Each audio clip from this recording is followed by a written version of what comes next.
up in the sky on them clear black nights. You see me? Scorpio child, it was written in the stars. I would be the one with 900,000 bars. Take rap there and back and right back there. Over and again, this is so not fair. You got a gun, so those we don't fear. You got an army, well pardon me, I'm not scared. Out my way, I'm getting a piece of paper out there. You in denial if you think I'm not top tier. You just a dirty pussy nigga, pap smear. I'm a dirty New Yorker who love to crack beers. Over your head, I'm over their heads. I'm over being angry and just focus the bread.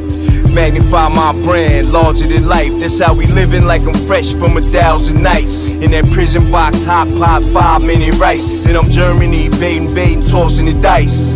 Gemini child, it was written in the stars. Born God body, you are looking at a God. Went to A&D, Mad P, formed Mark. The rest history, you know we took it mad far. Rap duel, travel the world like Nat Geo. Looking for me. Just look up in the sky on them clear black nights. You see me? Scorpio child, it was written in the stars. I would be the one with 900,000 bars. Take rap there and back and right back there. Over and again, this is so not fair. You got a gun, so those we don't fear. You got an army, well pardon me, I'm not scared. Out my way, I'm getting a piece of paper out there. You in denial if you think I'm not top tier. You just a dirty pussy nigga, pap smear. I'm a dirty New Yorker who love to crack beers. Over your head, I'm over their heads. I'm over being angry and just focus the bread. Magnify my brand, larger than life. That's how we living, like I'm fresh from 1,000 nights. In that prison box, hot pot, 5-minute rice. And I'm Germany, baiting, tossing the dice. Gemini child, it was written in the stars. Born God body, you are looking at a God. Went to A&D, Mad P, formed Mark. The rest history, you know we took it mad far. Rap duel, travel the world like Nat Geo. Work myself through the matrix, a black Neo. Shit got real, had to pack torpedo. No fuck shit, break bread with your own people. Made peace with the shit that I couldn't change, and took responsibility instead of passing blame. Anything less lame, sit your $5 ass down for a nigga make change. Got sharper with the aim, with a product you can trust. Stand on anything, I put my name. Mark for life in that symphony. Never switched up, even though I'm on that different shit. Hey yo, 32 bar scribes, tablets imprinted with mean darts. You can see the verse come alive, I'm a gel like petroleum. Bigger diamonds, Nairobian truck jury, waving woo flags at the podium. Harvest the freshest grains, gelato strains. I modeled the best bangers and wallows out of 4 main. Blasting stylistics, dinosaur rings. My tongue spit hellfire, get scorched from the flames. At your favorite rapping show with backstage passes. Jump out, gun aiming with ball bucker masses. If the price is right, I'll snatch your life. Head cracked so many times and had cracked up dice. Call up the monkeys, sick honey badgers and gorillas. Executive suite meetings, we polying with killers. The disco ball spins in alligator villas. New Year's 4 million is falling out the ceiling. Yo, Pico green, fatigues on some cream. Blow shots, it's like the 90s peak the dream. Leather pants, Stan Smith, some blings. 850 a rag on it, we kings. Ran every project, they know us, the glow's up. Slang came out of apartments, toast and roll-ups. This shit's a gift, mark my word the solar. Never a myth, rhymes hit harder than a crowbar. Similar to Ozark, all niggas in it. D-boys to soldiers then lieutenants. Generals, the flow wash you white thugs in minutes. Some of y'all lost limbs from minds, no repentance. All winners we mitten, Heat Club, where's your mittens? Mine they grumpy, get funky like chitlins. Siblings, the streets is horror, tomorrow we strengthen. Let's get it together, just us, one amendment. Yeah, either you with or you against. Is you a simp or you stand on 10? Time to separate the mice from the men. Real shit revive it again, make me ask you again. Either you with or you against. Is you a simp or you stand on 10? Time to separate the mice from the men. Real shit revive it again, make me ask you again.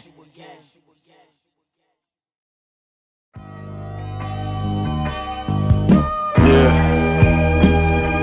What's happening? Al, what up? Yeah.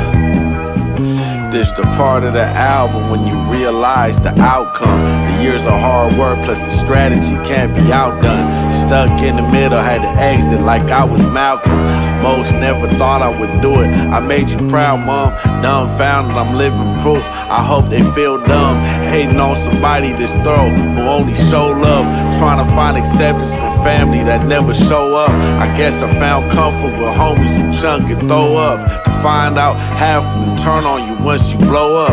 I used to watch the Mac on repeat. My pops would show us. I knew I wanted to be like that when I got older. Be careful what you wish for, cause that's what happened, like show enough. Neon lights ain't the only thing that light the stroll up. 7 dwarfs, no Snow White, I guess she chose up 3 times deeper than all of the Donald Points books. Wonder if it's the knowledge of houses that got your bitch took. Wonder if it's the power or powder that got your bitch shook. Or the SS Chevy on deuces that made your bitch look. It's the motherfucking P, capital. So please don't you sass me, ho. Hey yo, my set went Hermes, paid Dennis. The gram hand to hand. My favorite fiend took a sniff, turned David Banner. Picked up a Bentley, walked to the bar shop, and got A-Fit. Mastermind, only use my brain half the time. I don't even have to rhyme. Bananas on the case, bananas on the nines. Monkey see, monkey do. Flip so high, he start playing his pipe like a flute. Sinead Vans with the buttons. Sinead flannel at the function. First day in the store to cutting. Just to let them niggas know I be lunching. Money counter in the kitchen, 100,000 in the district. Public housing, fried the chicken. Son of smoker, mom religious. God forgive us. Talking back, my AC cream was still a virgin. Crack was coated, different colored tops. I seen that shit in person. The feeling mama couldn't work no more, to me got urgent. Accounting conversations, eating bagels, talking earnest. Torture tactics, cut that body up, I'm talking surgeons. Cadillacs that's cut a little different, I'm talking hearses. Everything I speak is fly, sound like I'm talking in cursive. Off-white sales I made to the dead, still talking with Virgil. Talking real white, not your Lil White. Product not Urkel, pop the pill twice, body ain't feel right. My mind in circles, James Worthy, New Balances. I came a long way from the bookings and cheese sandwiches. Fell off my bike, no bandages. We'd rather die like Earl Sanders. Trying to change the mind of my youngin'. He think the world ended, all cause how his girl did him.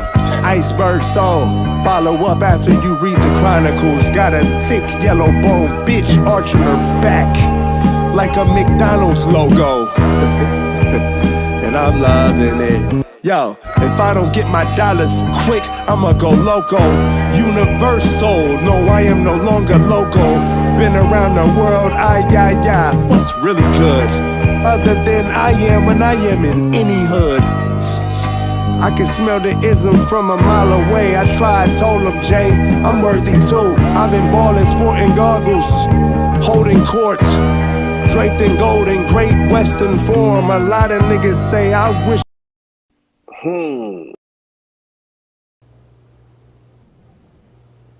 Shit, man.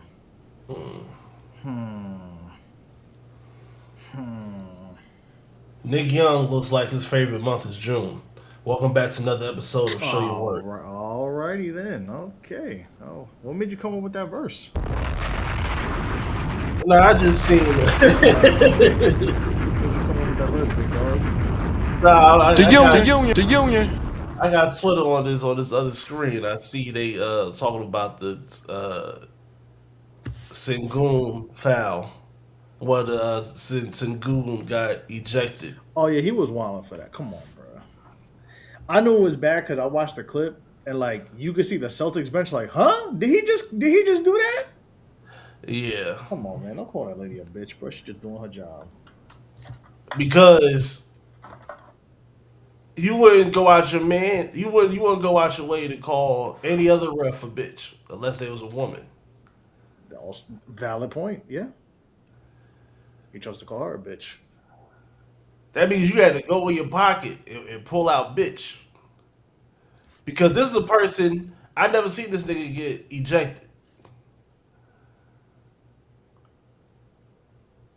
That's not good, Turkey man. That's not good. That is a rightful ejection though. Yeah. Oh yeah. Nah. He gotta get the fuck out of here. Fuck that. Yeah. You getting And drafted. and on top of that, you should get he should get a phone call. Like, hey, don't do that shit again, my nigga. Don't do that shit again. Make a fucking example out of it. Tony Brothers been ugly as hell forever. And I ain't never hear one nigga call him a bitch. You ain't call him a bitch. You know how many We got I can name 10 refs that could have been called a bitch before. I'm not calling no woman ref a bitch, bro. I'm sorry. I can't do that, bro. I can't do that. We got my man who about to go into the LGBTQIA plus Hall of Fame. Oh, Bill Kennedy. You got all these people. Hey, I ain't gonna hold you. Bitch. I fuck with Bill Kennedy, man. Oh nah, he a funny ass nigga. He a funny ref, but he also I don't really have issues with Bill Kennedy as a ref. Like I thought about it because people be like, oh, he be mad, he be doing a voiceover. I'm like, oh but yeah, that's a funny him. part of watching the game. He gonna look at that screen and be like, y'all know damn well that it was out of bounds. Damn well that was a charge. Yeah, nah, but that whole shit, cool shit, nah. It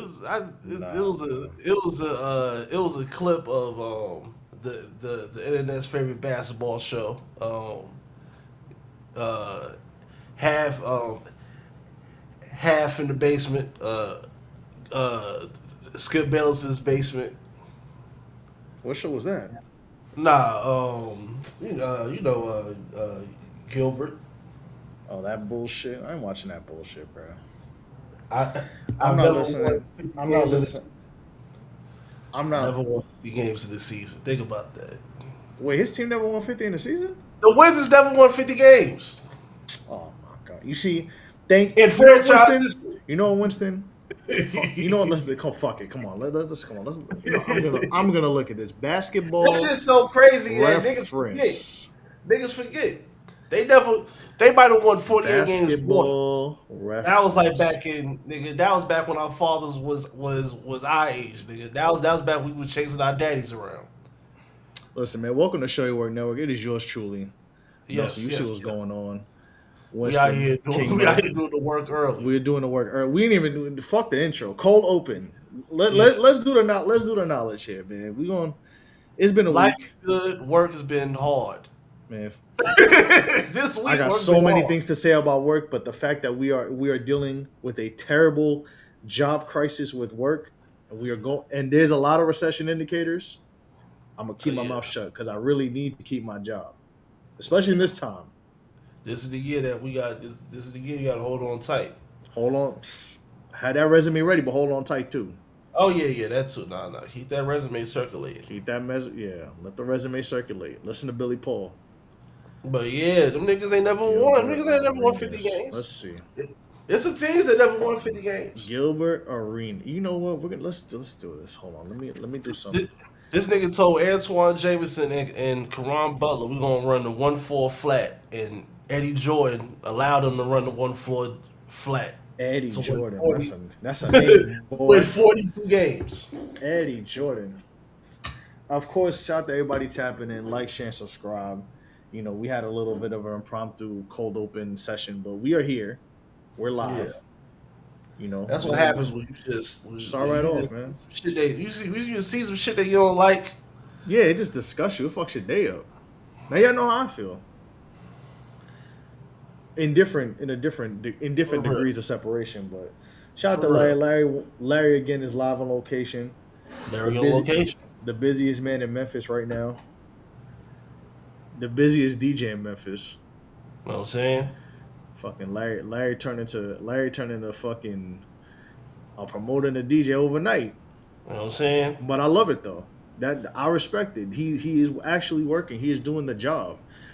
And before we get into this Gilbert Arenas shit, because we really about to uncover the knowledge here. I gotta share. You know what I mean? I gotta do this for my dog. Again. DJ Larry, Thursday the 20th. You are in the Memphis area.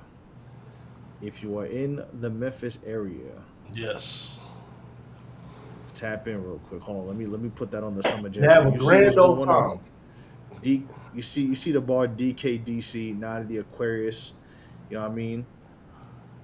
Got DJ and get ready Van Gogh. to shake LaFemme some ass. Radical coming back from Mexico. Shout out to Mariana. Glad she's doing good. Glad she's doing well. Shout out to Cesar as well. Shout out to the whole crew in Memphis, man. And you know what I mean? And get ready to shake some ass and get ready to see some ass shake. We're gonna have a good time. Hey, man. A nice, fun, safe environment. Shaking if you titties, see shaking something ass, that's, whatever. you know what I'm saying? And if you see something that's cute, buy them a drink. Lady, Respectfully. buy him a drink too. Respectfully, too. Yes. Do it with a lot of respect. Because they don't play that over there. But shout out to Larry. You see what's going on. You see the material. Yeah, so what's this? Was it Pisces? No, this the month? Aquarius, brother. The Aquarius. So many. We gotta learn this astrology shit for the rest of the year. We gotta learn this. Gotta learn this, bro. We gotta learn this. We are gonna be promoting. You gotta know. Yeah, we did. Gotta know your. You know what I mean? Gotta know your. Gotta know your. You know what I mean? Gotta know your. I mean, gotta know our signs, bro. Gotta know our signs, man. For sure. But shout out to Memphis, the most beautiful land in the world. Memphis. The most beautiful land in the world. Oh man. Damn, bro. That we kicking your ass. You good, brother? I needed to. I need it. Said I need it. Memphis. Nothing but Memphis. Everywhere we go, it's Memphis. Memphis, Tennessee, the beautiful land in the world. My nigga, when I land on that plane, when I was on that plane, yo, you sound like Adrian Peterson. When I got on that plane, yeah, I seen him throw that ball. Soon. Memphis. I'm ready. Nothing but Memphis. Everywhere we go, it's Memphis. Memphis, Tennessee. I'm definitely the ready beautiful for land in the down world. south winter to be over. I'm definitely ready for us to get over the nor'easter. Nelson, just know that we might get one more snow. We might get one more. Man, that's how shit works down here. You know where I'm from, man. I can acquiesce to that. I can't speak for other people, but it's cool, you know. Just next make sure week that we'll you go back got to your milk 60. and your bread. Make sure you got your milk and your bread. You know what I'm saying? I always got it. I'm always prepared, man. Family, what's good? Everyone, what's good? Shout out to everybody in the chat. This shit crazy, man. Like, let me see. All right. Before we get to the basketball, unless we got something else to talk about to kick it off, to quote unquote warm it up, what do we got on the docket that we could possibly? I mean, it's up to you. You want to go? If we want to go straight to the hot topic, I mean, the basketball trade deadline did end earlier today at 3 p.m. We got the top north. We got the Grammys. We got Lil Wayne finally getting his halftime show. I mean, I got the Gilbert Arena stats pulled up. So if you want to get into it, we could get into it. All right. So boom, we're gonna go to Gilbert, and then we're gonna run through the weekend events of music, and then we're gonna dig into this basketball. We got a lot of basketball to talk. A lot of fun. The Washington, you know what? The Washington.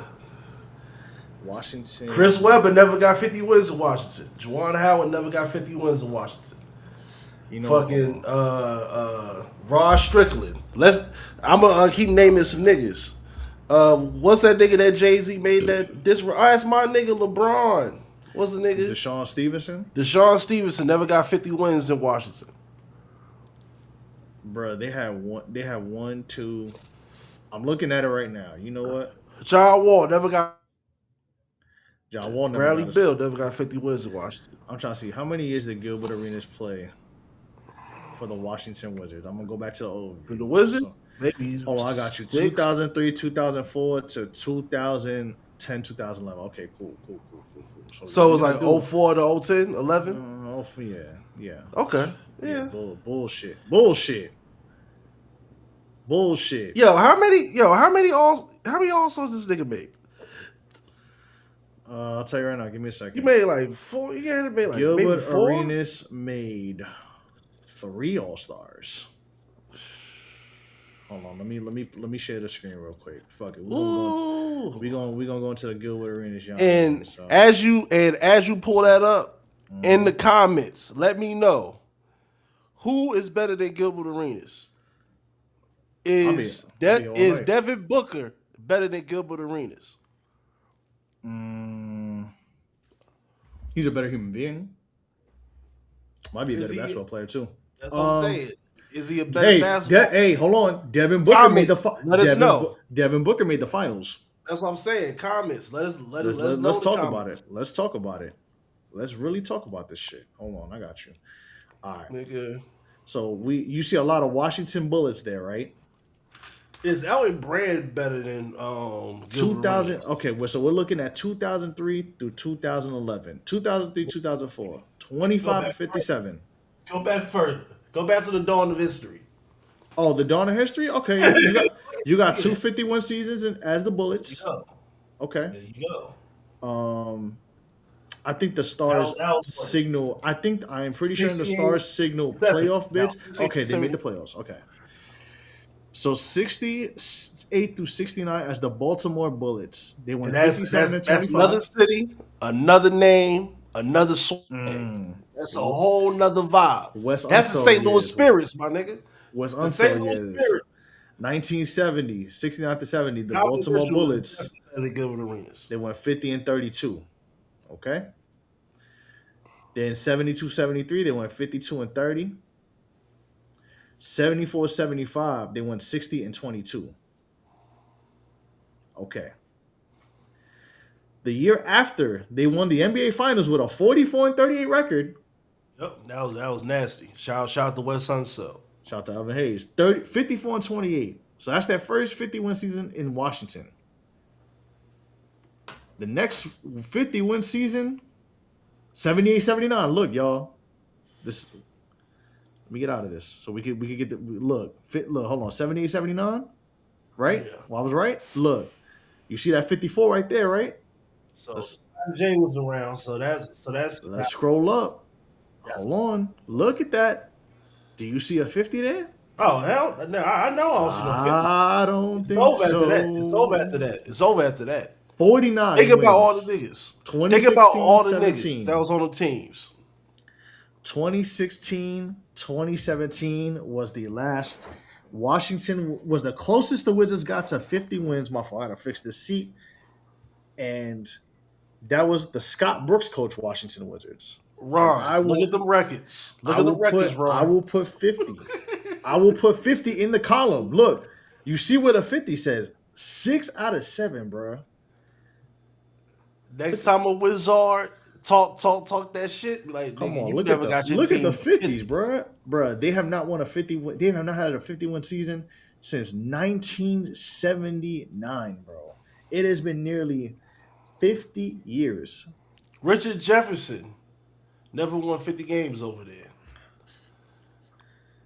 Jeffrey Jordan, Michael Jeffrey, and the Jordan Wizards, Jeffries never won 50 Wizards, games as a Wizard. Look at this playoff record of Gilbert Arenas. Look at this, y'all. So they made the second round at 04-05. Eddie Jordan. Look, see? There you go. Who did they beat? I'm curious to know. First round. They probably beat the first Hawks round. or some shit. Look at that shit. Look at that. Look at that. First round. It's nasty as hell that we know so much basketball like this, because certain things that niggas be talking now, like, I feel like I'm for real, because certain shit that niggas be talking, I'm like, nigga, from the top of my head, I know you talking bullshit. You weren't even there. I don't want to hear what you have to say. You weren't even there. He wasn't there. You weren't even there. Like, bro, do you see? This the problem. I hate when they do this revisionist history shit. I'm like, bro, did you watch? Were you there? No. But also, want to hear that bullshit? Niggas get caught up in that, and niggas getting number shit. To me, I wouldn't put Gil in the Ricky Davis column. Gil got that. I made the nigga that I made the All-Star team a couple of times, and I get my shit off, but we don't necessarily win. Bro, Gilbert Arenas is Gilbert Arenas is Ricky Davis with an All-Star appearance, bro. I'm not trying to hear that shit. That's what I'm saying. Like that's why I don't like when he does that. I'm like, bro, I'm not gonna lie to you. You're getting like, you were cool. It was cool. How many years in the Eastern Conference during his Wizards run that you would consider him a top 3 guard? Period. 1 or 2. You know what? Hold on, let me go. You know what? Fuck it. Let's get deeper and darker in here. Pause. That was crazy, but let's do it. Cause like deeper, yo, like the only Dwayne. You know what's crazy? Look who's here. Dwayne Wade is Kenyon Martin, and Kenyon Martin only got 1 All-Star. But niggas recognize Kenyon Martin as like, nah, nigga, a real player. But Kenyon Martin, for talking too much, for talking the way he has low key lost some of the luster off of Kenyon Martin has gone off because he been talking too fucking much. You know what? Let's go to Kenyon Martin too. You know what? Of a nigga to be moving like how he's been. So as you can see, y'all, the Washington Wizards, the most amount of wins they've gotten in the season, they have not had a 50-win season in 50 years. Yeah. The highest winning season that Gilbert Arenas had was 45-37. Yeah. This is why I don't want to hear. That's why I don't want to hear shit. I want to hear none of that, bro. I'm about to help. They beat the Bulls, and by the way, they beat the Bulls in the first round. They beat the Bulls in the first round, just to give you a head up.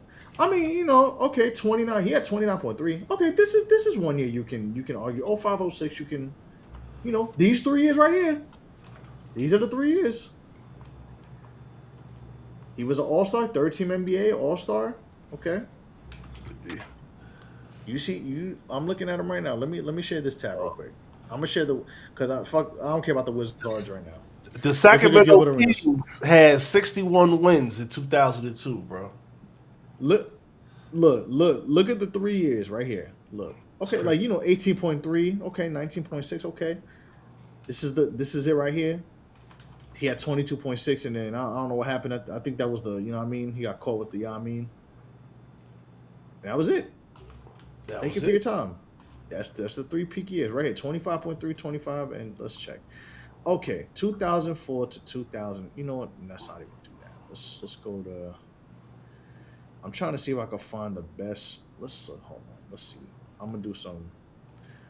Yeah, let me do this real quick. 2004 to 2005. It's probably gonna show Gilbert Arenas' shit. The Toronto Raptors is the only team. 48 wins. That's the only other team in their history. Seasons 2000, all NBA, and let's go to 2004 to 2005. We're gonna go 04, 05, 05, 06, and 06, 07 because those are his 3 best years. So let's go into. Yeah, this is the Steve Nash MVP. Mecca Okafor. Allen Iverson was the point per game leader. Hold on, man. Let's go into the Phoenix Suns. Yeah, the Phoenix Suns was going crazy that year. That shit crazy. Let's go to per 100 possessions, advanced stats, shooting stats. Nah, I don't want to go into this. Okay, league leaders in points. Hold on. Let's go. My bad. I didn't do all that. I'm wilding. Shit, you wilding. You're doing too much right now. Hold on. Points per game. What you looking for? Points per game. Let's go to points per game. Okay. Let's look at the points per game for guards. Allen Iverson, Kobe Bryant, LeBron James. Gilbert Arenas was had the 7th highest points per game. I'm talking about the guards specifically. I'm not talking about forwards. We could take LeBron out of this. You could take Dirk. We could take Amari. You could take T-Mac. You could take Vince Carter if you want to. Are Dwayne Wade, Ray Allen? Is Dwayne Wade better than Gilbert Arenas? Oh, yeah. Okay. Is Ray Allen better than Gilbert Arenas? You ask me? Yeah. Is Michael Redd better than Gilbert Arenas? Technically, yeah. I mean, straight up, yeah. I shouldn't even ask you about Dwayne Wade and Ray Allen. I'm sorry, y'all. AI and Kobe Bryant. I mean, do I even have to ask you that? Come on. Okay, let's look at the rest of this. Let's look at the rest of the 2 guards here. Okay, then you have like Stephon Marbury. Oh, okay, all right. Jason Richardson. Had a solid year. Paul Pierce. Is Paul Pierce better than Gilbert Arenas? Oh hell yeah! And honestly, it fucking pains me to say this, but yeah, I know he's annoying. Paul Pierce is a motherfucker, man. Look, Chloe, you're right. Gil was busy doing 2-mans. I gotta be honest with myself, yo. Paul Pierce, like back when we was growing up, Nelson, them Antoine Walker, Paul Pierce, Celtics, the niggas was good to both get 40. They was alright. They was that was a nice first, second round win team, but they was getting Paul Pierce was getting. Paul Pierce is annoying, but he was getting busy. All right, Chloe said this. Winston, is Donovan Mitchell better than Gilbert Arenas? Yes. Oh shit! Yeah, we here. Yeah, that's 5 people already. That's 5 people already. He was better than him. But he was better than him by the time he left the West Coast. All right, I'm just asking. Vince Carter's at 3. I ain't gonna do that. Okay, Corey Maggette. Nah, I won't do that. Nah. Even though Corey Maggette had a couple solid years. Is Steve Francis better than Gilbert Arenas? I have to look at it head to head, but as far as what my brain and my eyes are telling me, they about the same. Let me put that tab there in. Okay, cool. I'll put that tab. They about the same. Is Richard Hamilton better than Gilbert Arenas? Well, you talking about Detroit basketball? Detroit basketball. Which is funny, they did lose to the Wizards tonight, so there's that. I gotta look at how that shit stack up for me to. Because I'm thinking about it. So if last person, is Jamal Crawford better than Gilbert Arenas? A better basketball player? Nah, Gilbert better than Jamal. I mean, it's just off of the principle of he's the greatest 6 man, but he's a 6 man. Yeah, fair. Shout out to Jamal. But in terms of a hooper in the NBA, like an ill nigga, if this was a lineup and we was doing grade school, picking off the line, I'm getting Jamal Crawford. I ain't gonna lie, I'm picking Jamal Crawford too. So we already we need Allen Iverson 1, Kobe Bryant 2. No, Vince is a 3. I ain't gonna do that. Dwayne Wade 4, Ray Allen 5. You said Michael Redd, I'm gonna give you that. So that's 6. And these niggas from his time, yo. Is Stephon Marbury better than Gil?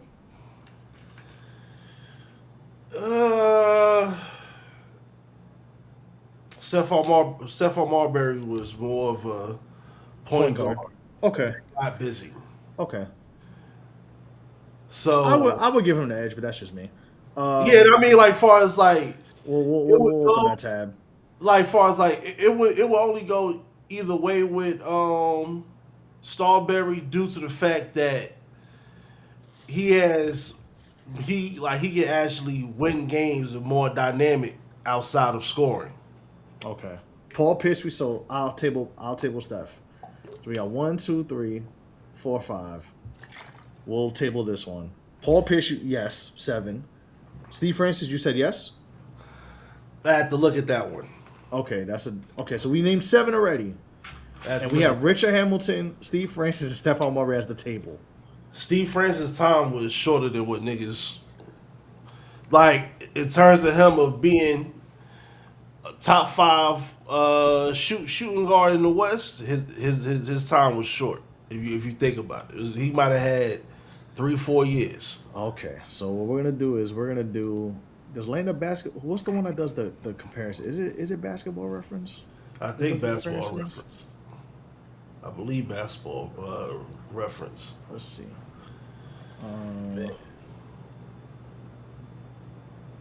Actually, Gilbert Arenas might be better than Steve Francis. Yeah. I'm sharing the tab. Hold on. Yeah.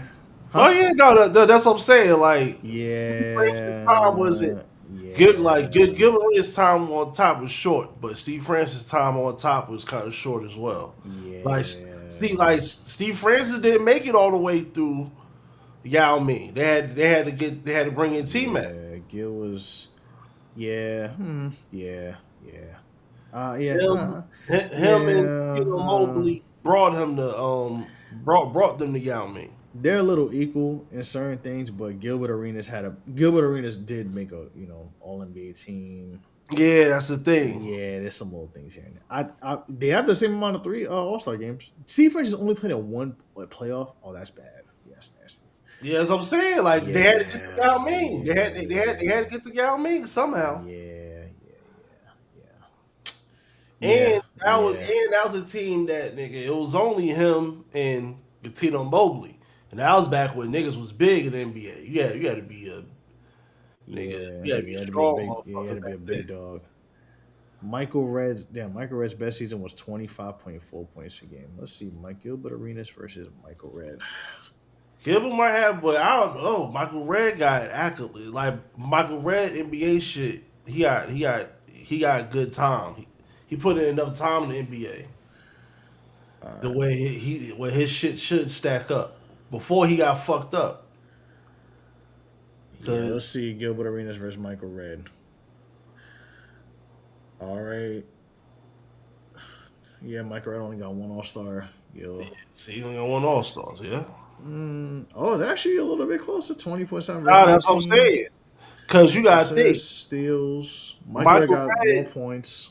Michael Red was at the 2, sometimes the 3. So in the East, he was behind. Nigga, you behind Vince. You behind. If T Mac was in Orlando, you behind T Mac. You behind Iverson. Nah, fair. Shit, you going? He going head to head with Baron Davis. Everybody in the chat in the early 2000s. The chat is Michael Red better than Gilbert Arenas? From your eyes, from what you've seen, let us know in the comment section. It's pretty close, actually. Like, they're a lot closer. I mean, Gilbert's peak was better than Michael Red's. I'll say that, but Michael Red got some sneaky good seasons. Like, he had a 20. I didn't know he had I know he had like a 25-point game season. I know he had a 27 one. I didn't realize that. Oh no. Oh no. That's why. No, that's why the Bucks are never that bad for too long. True. Because you think about the Bucks always had. Anytime the Bucks was ass, then they end up fucking around and drafting the next nigga. But it went from Ray Allen, Big Dog, Sam Cassell. They went to the Michael Red era. And then by the time Michael Red left to go to Indiana, it was the Brandon Jennings time. No, he went to Phoenix, right? Michael Red. Let me tell you. Who was next to Danny Granger? Because somebody was there before Paul George got there. I'll tell you right now. Look at us. We over here talking wild. Nah, Michael Red was on the Suns, bro. His last season was a Phoenix. Danny. Okay. Well, Danny Granger. Hold on, I got you. Give me a second. When did Paul Danny Granger just fell off that plateau. It was just one.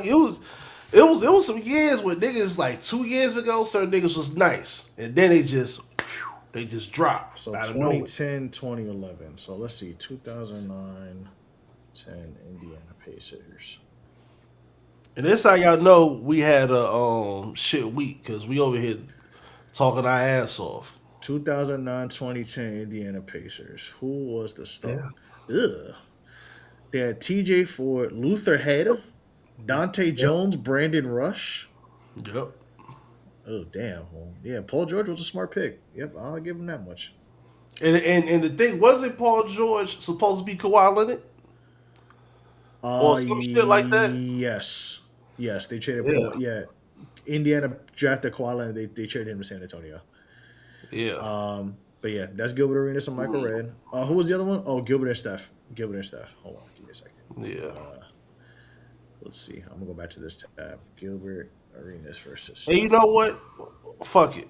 After this, let's slide. Let's keep sliding to the. Let's get to the deadline. We'll get that out the way. Yeah, because we already talking that shit right now. We already talking that shit. Gilbert Arenas versus Stephon Marbury. No, I don't. I meant to put comparison, but it's fine. Yeah, Gilbert Arenas. Yeah, everybody says his 3-year peak is what makes the difference. But let's look at Gilbert Arenas versus Stephon Marbury. All right, same amount of playoffs. You gotta show that screen. Is that showing? Oh my bad. No. Let me show it again. Yeah. You wanna know who? You wanna know who's supposed to be nice? While you fix that fucking Ben Gordon. That's our name, boy. Ben Gordon was supposed to be one of them. Shout out to Ben Gordon. Shout out to hopefully everything going well with him. Yeah, hopefully he good. All right, Gilbert Arenas, Stephon Marbury. Stephon Marbury has 2 slightly longer seasons. Playoffs placing him out. All-Star games, Gilbert Arenas, and has 1 more All-NBA All-Star games. The points, okay. Rebounds, points will be close. Of course, assists, yeah. I mean, come on. Assists. Steals, points. Marbury does have more points than Gil. So he got to spread out a little bit more. Assists, more steals. Yeah, that's crazy. More games. 12,000. He only got 12,000 points. Bro, he only got 11.5, bro. So Steph got a better field goal percentage, 3-point. I mean, I never thought of Steph as a 3-point shooter, so I'm not even gonna do that. Oh no. First of all, he wasn't even playing basketball where they allowed niggas to shoot 3-pointers. This said, nigga, you better. Gil had a 10 assist season? Yeah. Bro, who the fuck was he passing to? Nah, that was the year. Anton Jameson. Anton Jameson was making that shit look sexy for no reason. Yeah, he made that shit look sexy for no reason, bro. He was and on top of that, Antoine Jameson had some All-Star years in Washington too. So. I know that. It's just hold on. Let me go back to Gilbert. I'm curious to know what season what that. Hold on. So some of that had to cross pollinate. Some of that had to cross pollinate. Right. Okay. What year was this season that the Washington Wizards had a 2008? What year was this, dog? Nah, I don't believe this, bro. Hold on. Let me see. Hold on. I'm taking a look at something. Please forgive me, y'all. Oh yeah. You know what I'm saying? Make sure you tap in at 901 degrees with no E but a Z at the end. .com 900degrees.com. Come on, dog. Make sure you guys is tapped into Workers Work ENT on IG. You know what I'm saying? Hold on, I'm curious to know. Oh, he has 10 assists because he only played 2 games. Oh, that don't count. Nah, yeah, that don't. Oh, come on. Yeah. That's Nolan Void. Nope, that don't count. Sorry. Steals per game, 2 blocks. I'm gonna keep it a buck with you. I would probably give. I mean, the playoffs. Okay, yeah. Gil's peak is slightly better than Steph, but if you think about the grand scheme of like career, one's a 1, one's a 2. Like one is a pure 1, one is a small 2. That's fair. Okay. So let's share this tabbing. So we're to 0506 to year 2 of Gilbert Arenas' peak. Okay. I'm not mad at putting them together, but you can kind of find a way to be like, that wouldn't make sense. D-Wade, Pierce, in comparison. Like they only play the same position. I'm taking Vince Carter over Gilbert Arenas. Oh yeah. With my eyes closed. Would you take Mike Bibby over Gilbert Arenas? Nah. Damn, Joe Johnson had 20 a game, and he was getting it big. He was getting it in.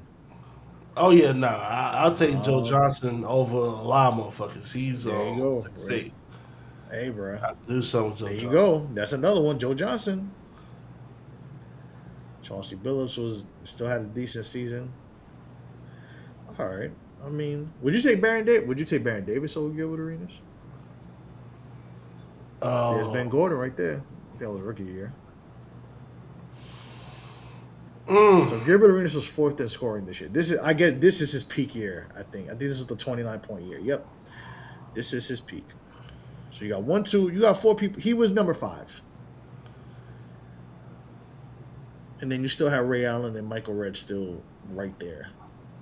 Lurking. He had a good pick. I mean, Baron Davis had a fire peak, but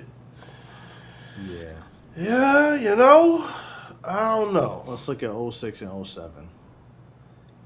So you got Michael Redd right there. Still, do Michael Redd, D Wade, Kobe. I mean, I'm not. Do you have to ask me about Carmelo Anthony? You don't. Ray Allen, Vince Carter, Joe Johnson, creeping up. You got Paul Pierce right there. then you have Ben Gordon, and then Aaron Davis is sneaking up at 20 a game. Richard Hamilton is flirting with 20 a game. All right, so let's go to the year after that. Let's see where Gilbert Arenas was. I think this is he nowhere to be found. So let's go. Let's see who popped up. Let's see who came. And Kevin Martin. Whoa, that's a name, boy. Kevin fucking Martin. Richard Jefferson. Kevin Martin was fool's gold, boy. I knew good and well that nigga was an option. And we talking he's about averaging 30 We're not talking all time, but I'm like, nigga, he's a Sacramento by himself. Of course, somebody gotta shoot the motherfucker. So Gilbert Arenas, if you think about it, is maybe okay. He here because he got hurt, and they classified him as a point guard. So then we really have to evaluate this again because Chris Paul's here now. You see Chris Paul there. Chris Paul is there. Yeah, but I wouldn't compare them because that's one of the two. Hey, but if you're talking about an overall he was classified as a point guard. Oh well, yeah. I be forgetting that. Chris Paul's peak is better than Gilbert Arenas' peak. Chris Paul blows off of. I'm taking. Hey, fuck it. You want to get disrespectful? Chris Paul. I'm taking Manu Ginobili over Gilbert Arenas. Yeah, ain't nothing wrong with Manu Ginobili. I'm taking Manu over Gilbert Arenas. Yeah, we already named about 10 players. Yeah, our job is done here. Our job is done. Shit, Brandon Roy. Too bad he got hurt, but peak Brandon Roy. Listen, I'm taking Joe Johnson over Gilbert Arenas. Oh yeah, of course. I'm taking ISO Joe over Gilbert Arenas. There you go. Hey man, I think we answered our questions here. Yeah, I think our case is done. What Joe Johnson was a bad man for about a smooth 9 years. He was a bad man for about 9 years out of his career. Joe Johnson, Joe Johnson. Hey man, Joe Johnson played fucking 20 years. Shit. Oh no, my bad. He played he played 18. He didn't play for 3 years and then came back to Boston. I'm looking at Joe Johnson right now. Look, hey, listen, bro. You got 4 straight seasons where he was at 20 plus. Then he kind of stayed around 18, 16, and then it kind of the drop. So if you really think about it, had a 5-year little peak. He had 6 straight All-Star selections with Atlanta. Mm-hmm. Hey, man. Hey. I'm taking Joe Johnson over Gilbert Arenas. Look at that. Hey, look. You see that right there? 1, 2, 3, 4, 5. 5 right there, and then, the 6 straight All-Star appearances. And granted, Atlanta, I know we see how we feel about Atlanta, but Wakanda. Can't like he ain't do nothing there. All right, man. Trade deadline, bro. The things that everybody is somehow somewhat anticipating. But without further ado, let's get into it. So I have a graphic here. It might be a little blurry, but we'll rock out. Nelson, let me ask you this as you pull up that graphic. Mm-hmm. Do you believe that? And I asked the fellas this yesterday as well. Do you believe that Wemby would have to give us a Wilt Chamberlain last year in order for him to win the MVP? Like his numbers would have to be something that's outrageous.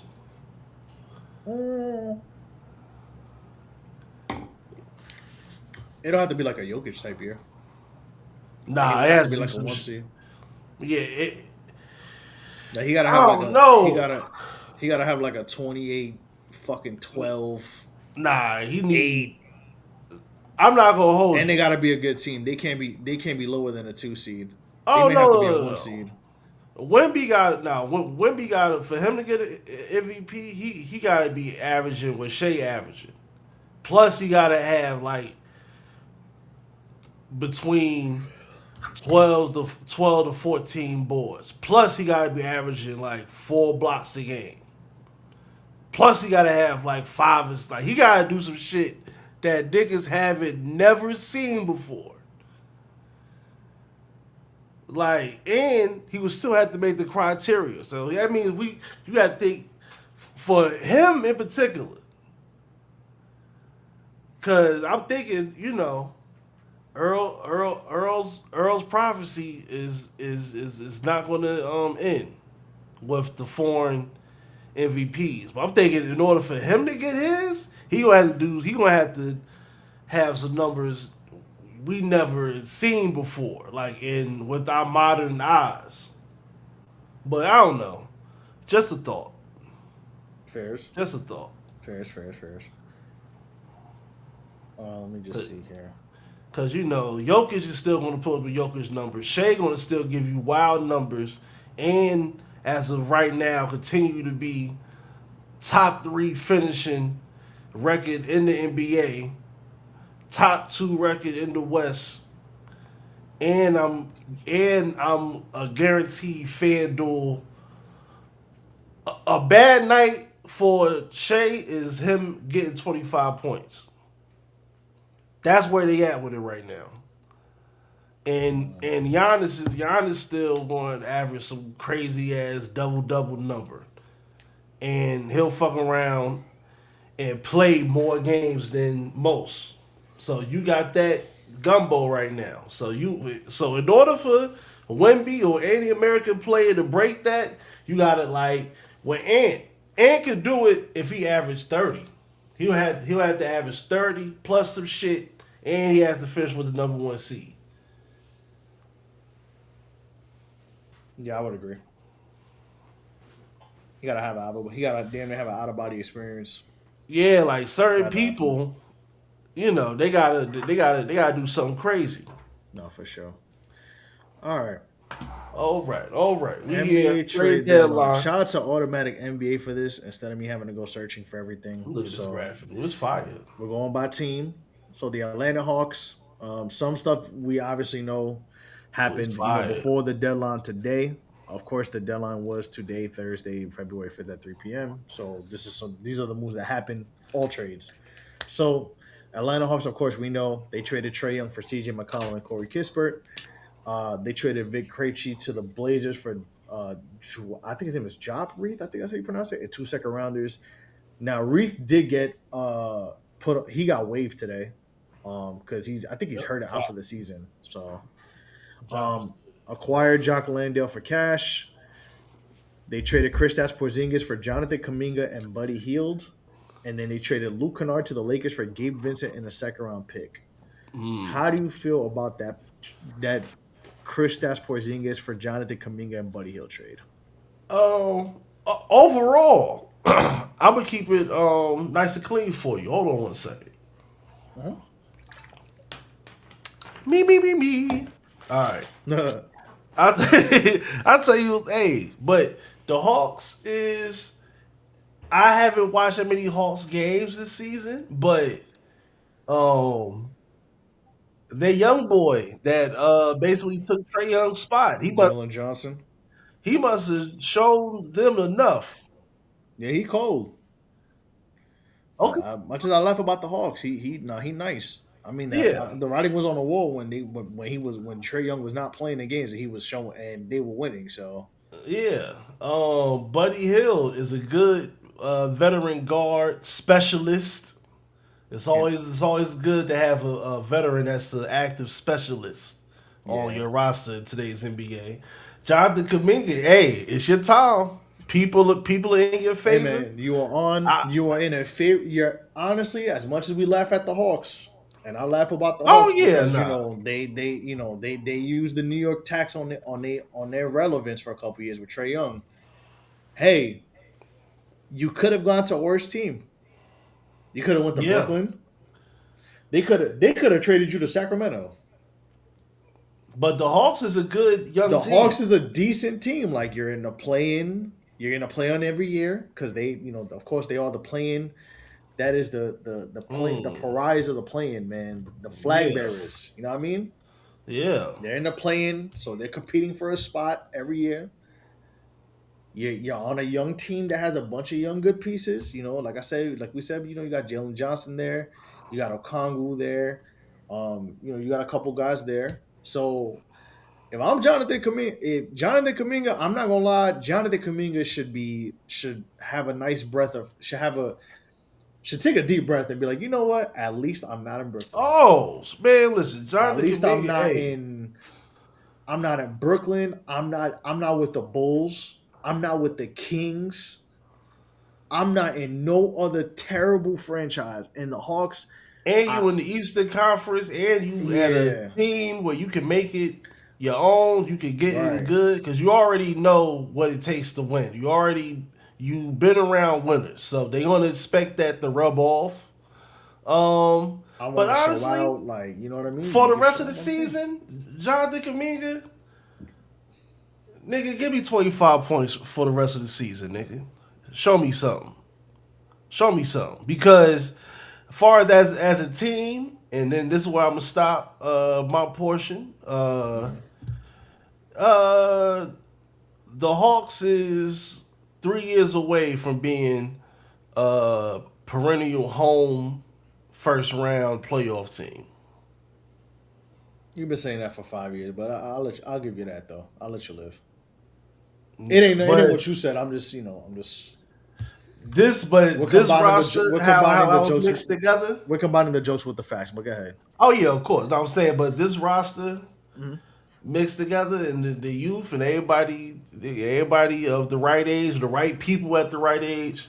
Hey, let's see if y'all can become. I wouldn't call you a contender, but I would say a playoff. You're a playoff team.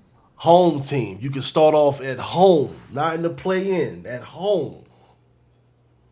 Let's see what y'all can do. Playoff team. Boston, motherfucking rich get richer, sons of bitches. The Boston Celtics traded Xavier Tillman for cash.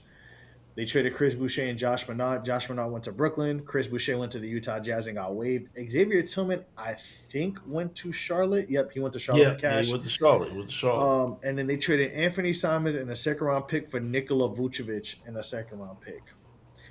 How do you feel? I'll let you go. How do you feel about that trade?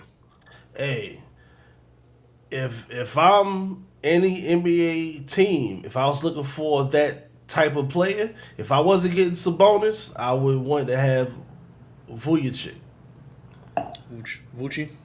Yeah, like if I wasn't able to get Sabonis from the Kings, that's the motherfucker I want. He's not a bad consolation prize.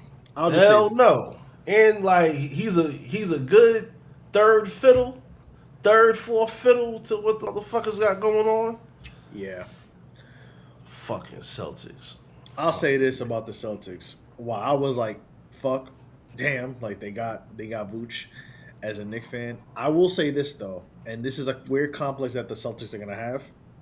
And hear me out. And if I need to explain it, I'll explain it to you. Mm-hmm. The Celtics are gonna be hard to defend, but the Celtics are gonna have to work hard to defend, if that makes sense.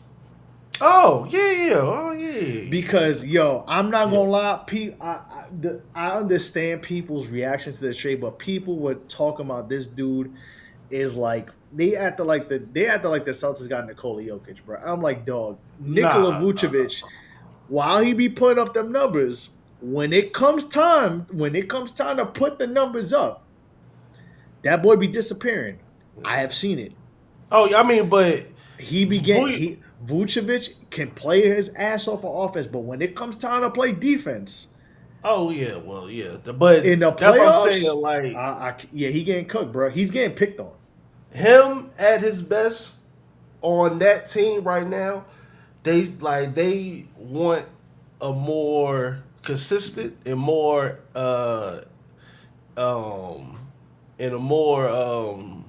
healthy version of Kristaps Porzingis, like a great third, fourth fiddle to what they got going on. That's fair. And also, well, I mean, this year, honestly, with the Celtics, I can't even talk about this shit with them niggas because next year,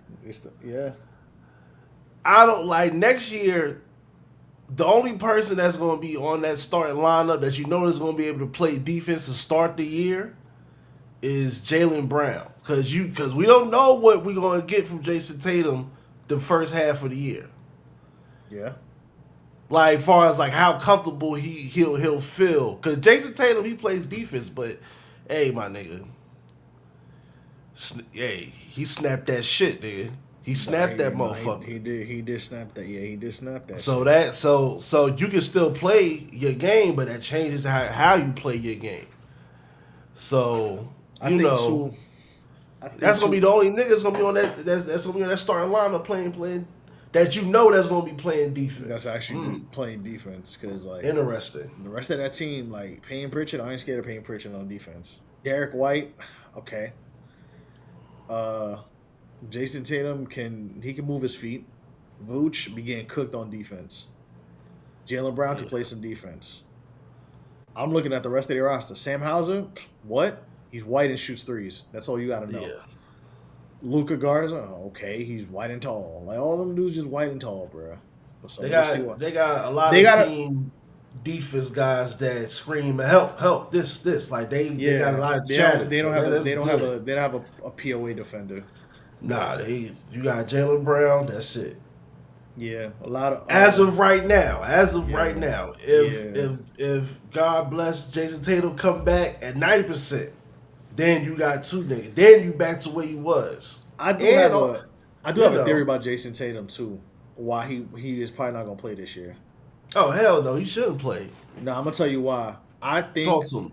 I think he saw that Tyrese Halliburton clip with LeBron James, and he said, "You know what? Yeah, you're right, bro. Let me relax." Because Tyrese Halliburton had a clip with LeBron. I forgot what podcast it was, but he was like, "Yeah, I feel good. Like I put on extra muscle. Like I'm like 20 pounds heavier, like with muscle and just combined, and I'm working to rust off." But he's like, "Yeah, when you play 3-on-3 with scrimmages and you playing against the interns and the cats who are trying to come back from rehab, you be thinking, okay, I got a little wiggle. Like, okay, I can hoop." And then you playing against the guys who are rehab. You play against the guys who are rehabbing, who are actively on the team, but are just rehabbing injury. And he was like, nah. He's like, bro, Bennett. He said Benedict Mathurin did like a move on him where like, bro, he said like he was at the 3-point line and Benedict Mathurin was right at the free throw line about to go up to lay it up. He was like, yeah, I ain't ready. So I don't know if Jason Tatum realized that because he been putting them videos up doing all the tweens with the interns.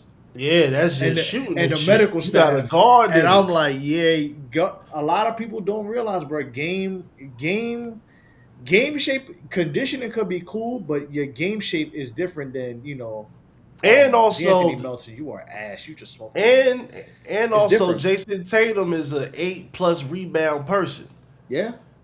So he's crashing the boards. Yeah, like he's gonna be in there playing. He's gonna be playing defense on all 3 levels. He played defense, my nigga.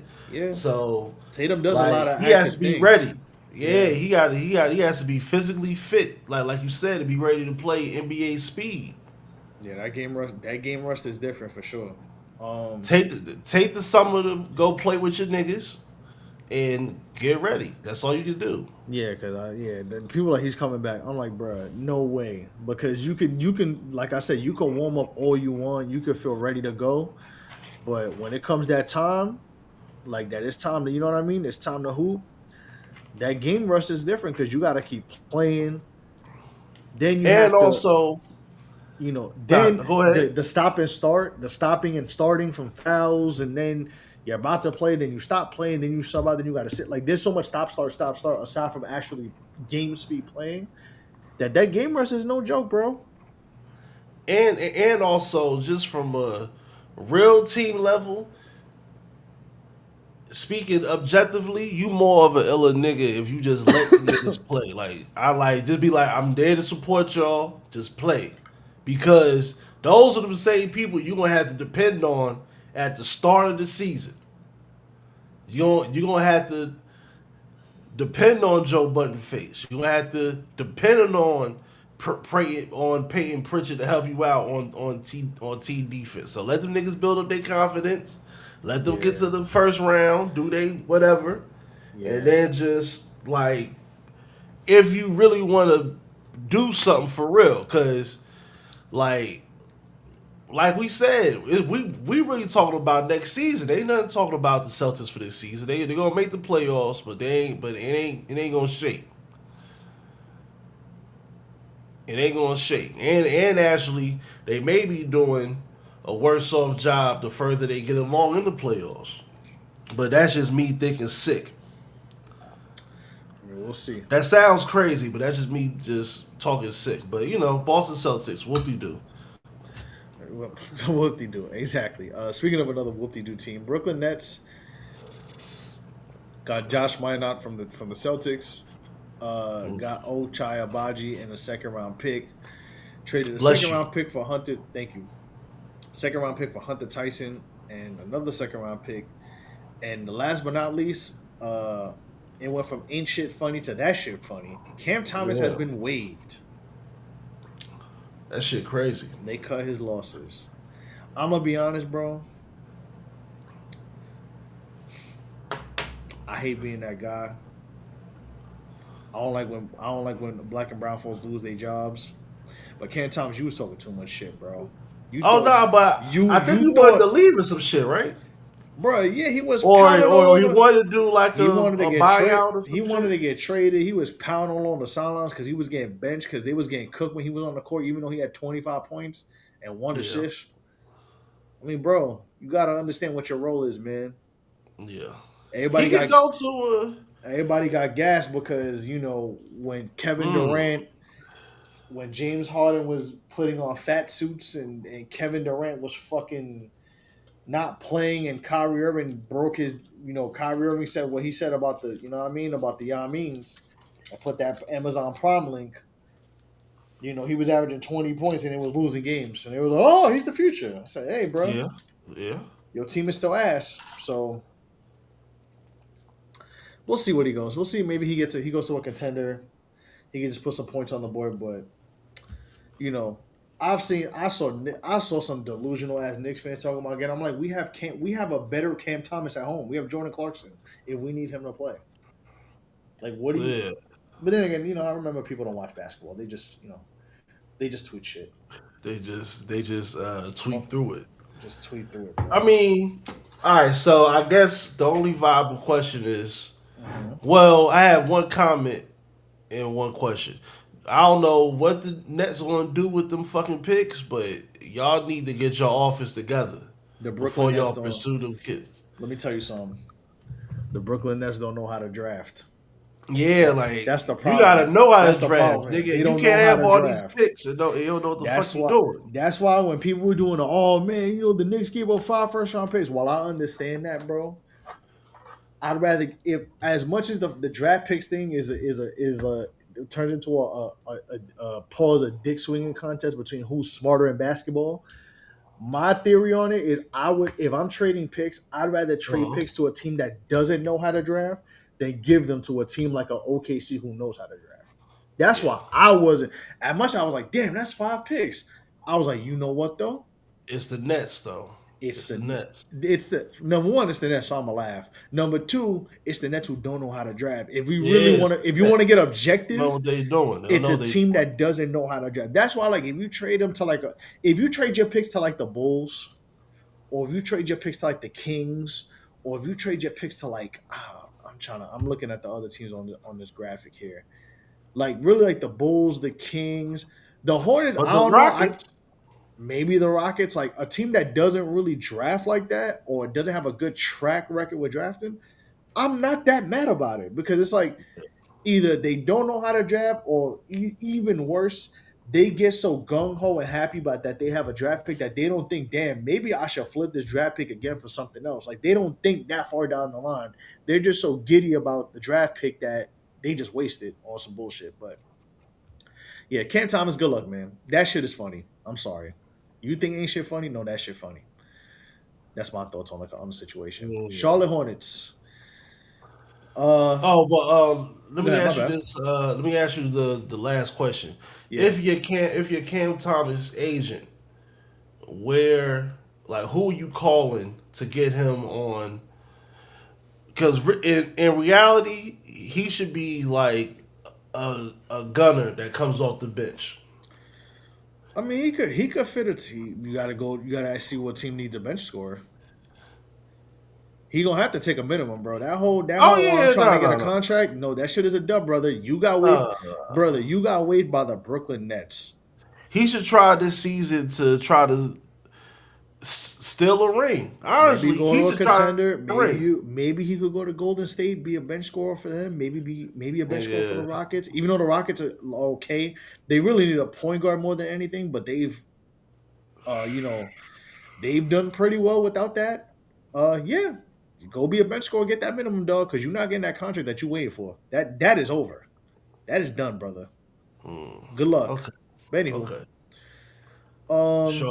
Charlotte, the hottest team in the league right now. One of the hottest teams in the league with a 6-game win streak.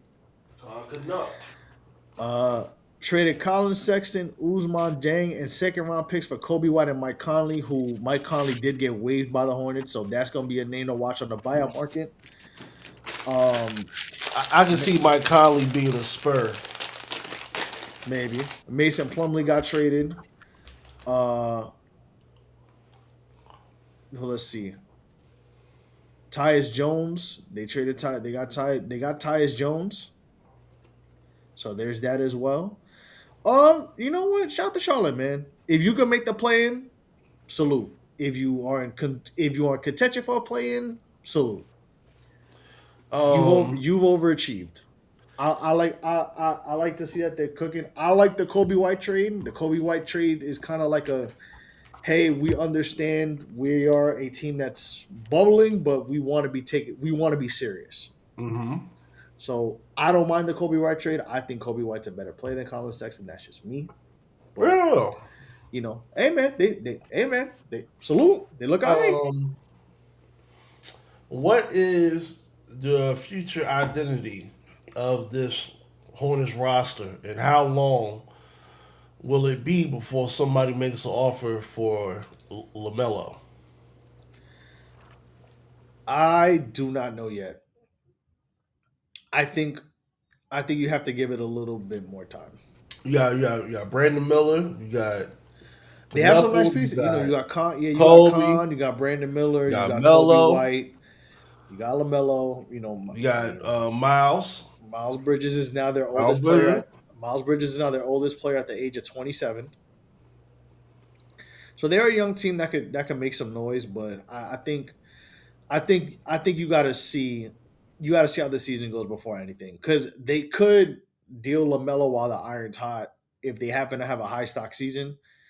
But if the way he's playing now, and I know some people were conflating it that it was because of his play more so than his injuries, and they were just trying to make sure that he's fresh and healthy for the rest of the year instead of having his 35 to 40 game year where he plays and then gets hurt and then misses the rest of the year.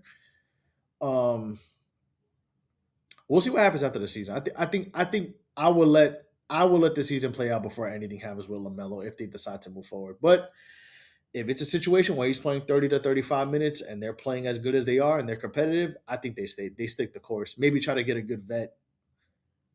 Kobe White's a nice, he's a veteran scorer per se. He is. Still on the younger side, but you could maybe get like a vet big maybe to help out. But I mean, that lineup that they have where, it's LaMelo, Brandon Miller, was it Khan, was it Miles Bridges and Moussa Diabate? That's a pretty good lineup. So you could do a little something with that. I mean, I don't know who's going to slide to the bench. If it's going to be Khan, I don't think Khan slides to the bench though. That's the thing. Is Kobe White your sixth man, or how do you figure that out given the fact that they've won 6 in a row with the lineup they got? So that's going to be interesting to see, but we'll see. But shout out to the Hornets though, man. I gotta. Aside from the Knicks game, we're gonna try to hit a game. We're gonna try to hit a game or two for the year ends. We definitely gonna hit a Saturday Sunday game. A nice Saturday Sunday game for sure. Chicago Bulls had a pretty busy, interesting offseason. I don't know what the fuck they're doing, but traded.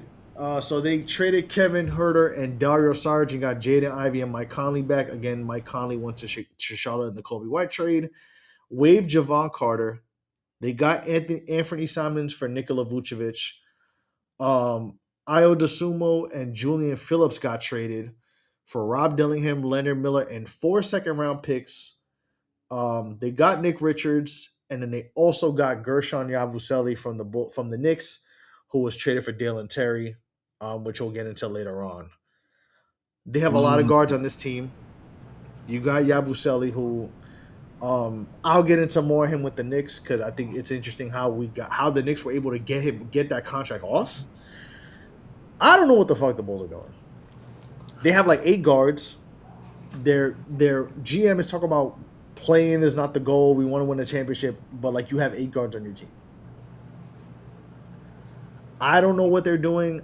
To me, I feel like they need to clean house, top to bottom. Like, listen, Billy Donovan got that extendo. Good for him, but I think it's time to move on from everybody. Because, the dog, Bulls, you had like Winston. They had Nikola Vucevic, Zach LaVine, DeMar DeRozan, Lonzo Ball, Ayo Dosunmu, and Kobe White. That sound like whatever. But in the climate of where draft picks mean something, they got nothing. Especially for Zach LaVine or DeMar DeRozan, of all people. Like, they got no draft picks. Nothing. Yeah. Alex Caruso. My bad. I forgot. Alex Caruso. Got nothing. No first round picks, bro. Niggas just stuck. Niggas stuck in the mud. I don't know, but the Bulls, I guess, is like, if you want to go there to audition for another team, cool. But aside from any sustainability, it's over for that, man. This team is terribly run. To put it nicely, I don't know what they're doing. They have 8 guards. You got to do something with them. So I don't know, man. The Bulls, man, playing Mafia. They are the playing Warriors. They're just gonna be there for as long as they're gonna be there, and it is what it is, bro. They need to clean house. But then again, as long as Jerry Reinsdorf is the owner of that team, they ain't gonna be shit. Oh yeah, ain't shit for them niggas to do. All right, the Cleveland Cavaliers, one of the bigger teams in the league, and we'll speed this up a little bit.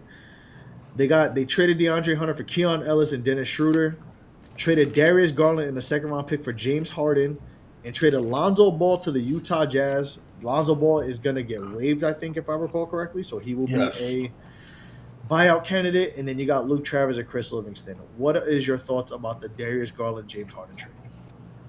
Man, pray for Donovan Mitchell, yo. The next, straight up, pray for that nigga. Yo, the next 2 seasons for him is gonna be trying. That's their window.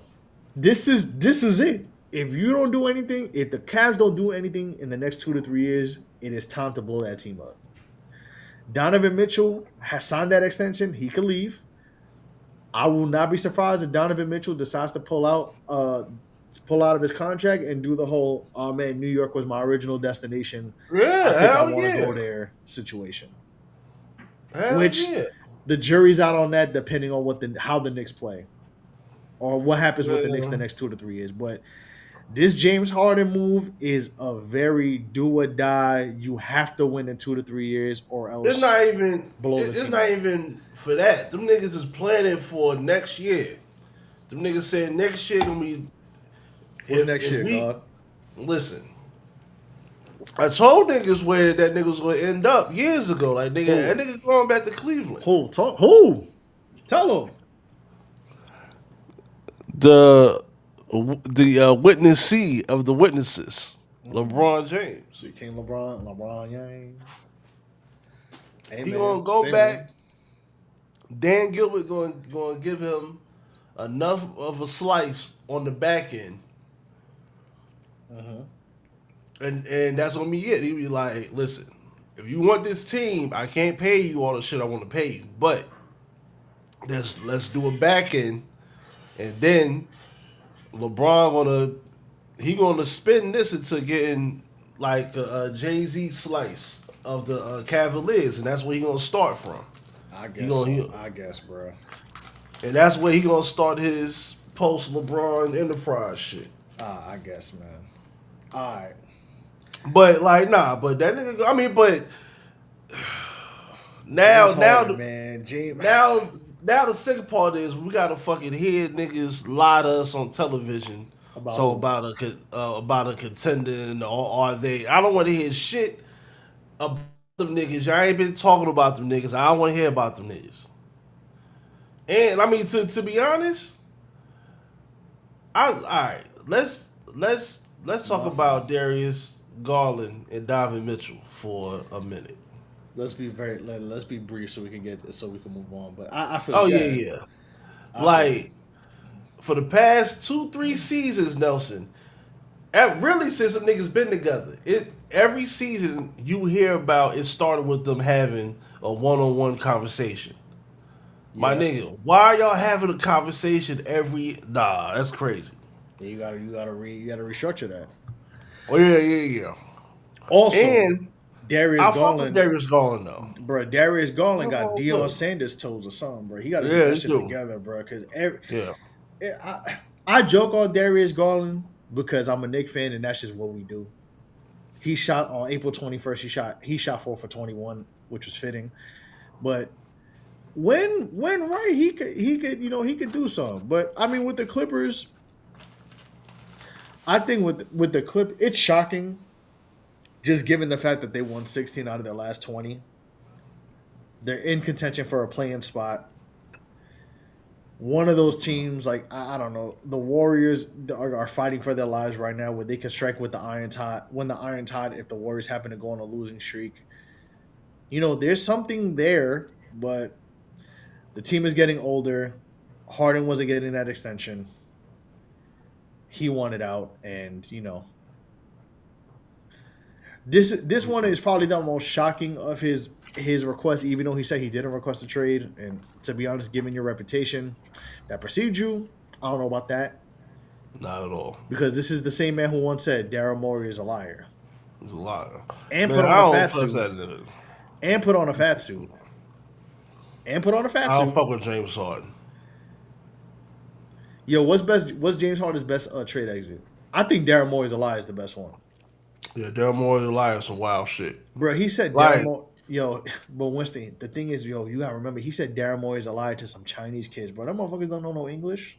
Dog, he does some shit to make, nigga, David Stern would have suspended that nigga twice already. Just based off how he moved. The Daryl Morey is a liar would have gotten him a suspension on David Stern's NBA. Like, my nigga, like... Even though David Stern looked James Harden has gotten away with some wild shit. Yeah. I mean, in terms of shit that's involving in the realm of basketball. You know what I'm saying? Like, he does things, you be like, what? Like, what conversations are you having with niggas like, yo, this is what you should do? This is like his fifth time he's gotten traded, right? He got traded from OKC to Houston. Just eat cake for a month, nigga. He got traded from OKC to Houston. Houston to Brooklyn, right? Mm-hmm. OKC to Houston, Houston to Brooklyn. Brooklyn to Philly. Mm-hmm. Philly to LA. LA to Cleveland. James Harden has been traded 5 times. James Harden has never been a free agent. Can you believe that shit? That still is wild to me. James Harden has never been a free agent. And on top of that, you got to think James Harden, he definitely passed like had like $500 million in NBA money, right? Oh, absolutely. He's had 2 or 3. He's had 2 or 3 max contracts. Yeah. But hey, it's gonna be interesting. Yeah. But Daryl Morey is a liar. Daryl Morey is a liar. It's definitely Brace. Oh man, I want to play that clip for Tom, bro. Daryl Morey is a liar. Is still the greatest thing I've ever heard in my life. He wasn't lying though. Daryl Morey is kind of a liar.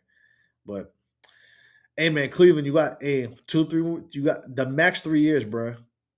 The maximum. He could help, and Darius Garland can help that soft rebuild. The Clippers are doing, but the time, hey man, Cleveland, I got 2 or 3 years, bro. 3 years max. After that team is getting blown up. This season is preparing yourself for next season. Next season, that's it. Yep. That's it. Donovan Mitchell. Go ahead. After she dropped this next album, in the words of me and Donnie, go ahead and put a baby in that. So your mind can be focused. Come on, man. Come on. Put your mind on something else for this time. It's gonna be hard. Nelson, you know it's gonna be fucked up for Donovan Mitchell. Come on, man. You know Donovan Mitchell about to have Lord, he gotta hit all these niggas shit for the next 18 months. Hey, he put himself in that position. Yeah, he did. There's always gonna look at him and be like, I told you, nigga. Dallas. Anthony Davis, Jaden Hardy, D'Angelo Russell, and Dante Exum are going to the Wizards for Chris Middleton, AJ Johnson, Malachi Branham, Marvin Bagley III, 2 first-rounders, and 3 second-rounders. They also got Tyus Jones when they traded Malachi Branham. The Dallas Blue Devils, the Duke Mavericks, whatever you want to call this team. They got draft picks. That rebuild got fucking fast tracked. That shit was like a Six Flags fast pass. And also, Nelson, they said they'll never do business with the Lakers again. I mean, you sure? Because they got listen, Larry, you're a Dallas Mavericks fan. Zell, Dallas Mavericks fan. I love my Dallas Mavericks even though we like to joke and talk shit to each other. It's all love. It's all for the love of the game. I'm not gonna lie, bro. If the Mavericks did not get Cooper Flag, this would have been nasty. But the fact you still have Kyrie Irving waiting in the back wings, I'm curious to see what happens with him. If they're going to keep him or if they're going to try to shop him. I don't know if that accelerated that. I feel like it did, but that's just me. But yeah. Tyus Jones is a keeper. Chris Middleton, he's a good serviceable vet. He could be a serviceable vet, serviceable vet, but I would not be surprised if he gets bought out. Yeah. But I mean, then you got Bagley who can play with Gafford. Hey man, Duke Mavericks, baby, Dallas Blue Devils. Now, let me put my tinfoil kufi on for this question. And then we can go on to Denver only did one move. We go to Detroit. Denver ain't do shit. They just got a couple picks. What do you think of the Mavericks conspiracy theory? Oh, the Vegas shit? That shit's pretty interesting. That's fucked up, but it's interesting. That they trying to devalue the team so they go to Vegas. That's grimy. But then what happens when Adam Silver gets 2 franchises and says, yeah, we're going to put one in Vegas? Then what? Well, it really depends on, are they going to make 2 new franchises or are they going to realign? Move them, true. I feel like New Orleans will be the team that gets moved. But that's just me. They're going to look at ticket sales more than anything. Because people still fuck with Dallas. That's the thing. Like, you could do all that, but like, oh yeah, nah. Even when the Mavericks are ass, like I will give the Mavericks credit. The fan base, they got fans. They got fans, bro. And Dallas is still kind of a major city, so like I know New Orleans, like love. I know more than 10 niggas that's Mavericks fans. I know more than 10 niggas that's. I know a lot more Mavericks fans than New Orleans fans, Pelicans fans. I'll tell you that much. Yeah. So, Dallas, they're gonna be. I don't know. I'm interested to see what happens with Jason Kidd. If Jason Kidd want to go through a rebuild, I don't know, but we'll see what happens from there. The Kyrie situation, the J Kidd situation, that's gonna be interesting, and what they do from here on out. Yeah. Then, but the Nuggets, I don't care. The Nuggets traded Hunter Tyson for a second round pick. Hunter Tyson was pretty much supposed to get converted to a 2-way, but they traded him for picks, which is normal shit. That's salary cap shit. The Detroit Pistons got Kevin Huerter and Dario Saric and a protected pick swap. Detroit still can't shoot, so Kevin Huerter's a decent pickup. Dario Saric, I feel like doesn't even play like that, so I can't he doesn't play as much as he used to, so I don't know what you get from that. But I think Kevin Huerter's insurance just in case Duncan Robinson gets cooked in the playoffs, because I'm sorry, I'm not scared of Duncan Robinson. I would not be scared of Kevin Huerter either, even though Kevin Huerter can shoot. Nothing against him, but extra shooting. Detroit can't shoot. They got an extra shooter, so we'll see if that plays out given what their rotation is. But Detroit's looking good. They just they looked at what else they can fix, and they got another shooter. So we'll see how that pans out. There's nothing really too climactic about that move. I'm not gonna lie.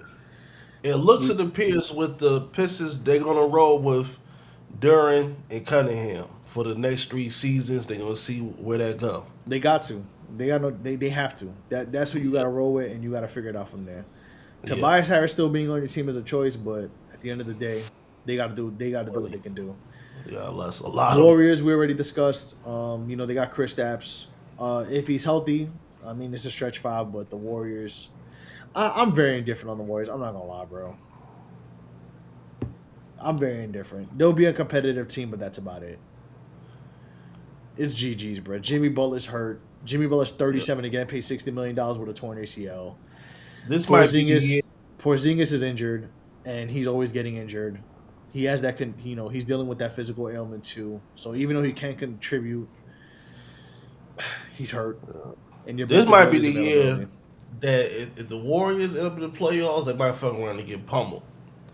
Like, put it like this, they might get. If the Warriors fuck around and end up playing the Thunder or the Spurs, Wemby gonna take pleasure.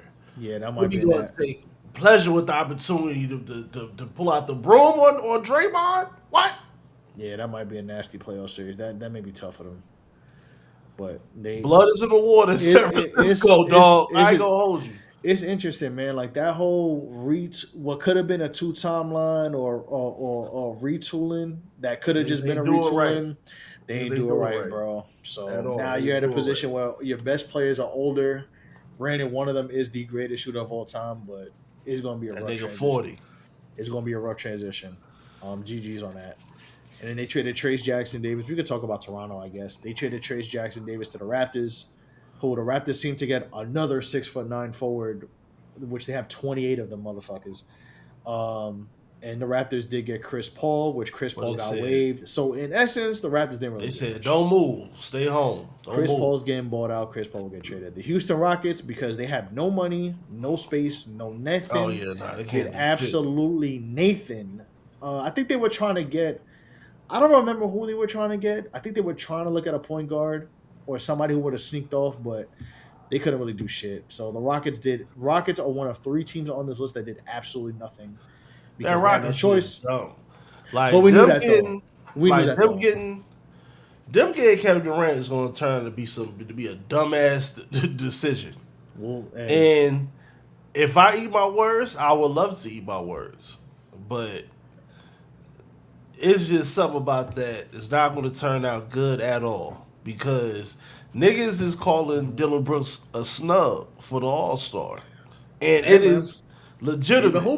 He been hooping. As much as Dylan Brooks is annoying, that brother been hooping, man. I can't even. He been doing what he supposed to do, man. He been doing what he's supposed to be doing, for sure.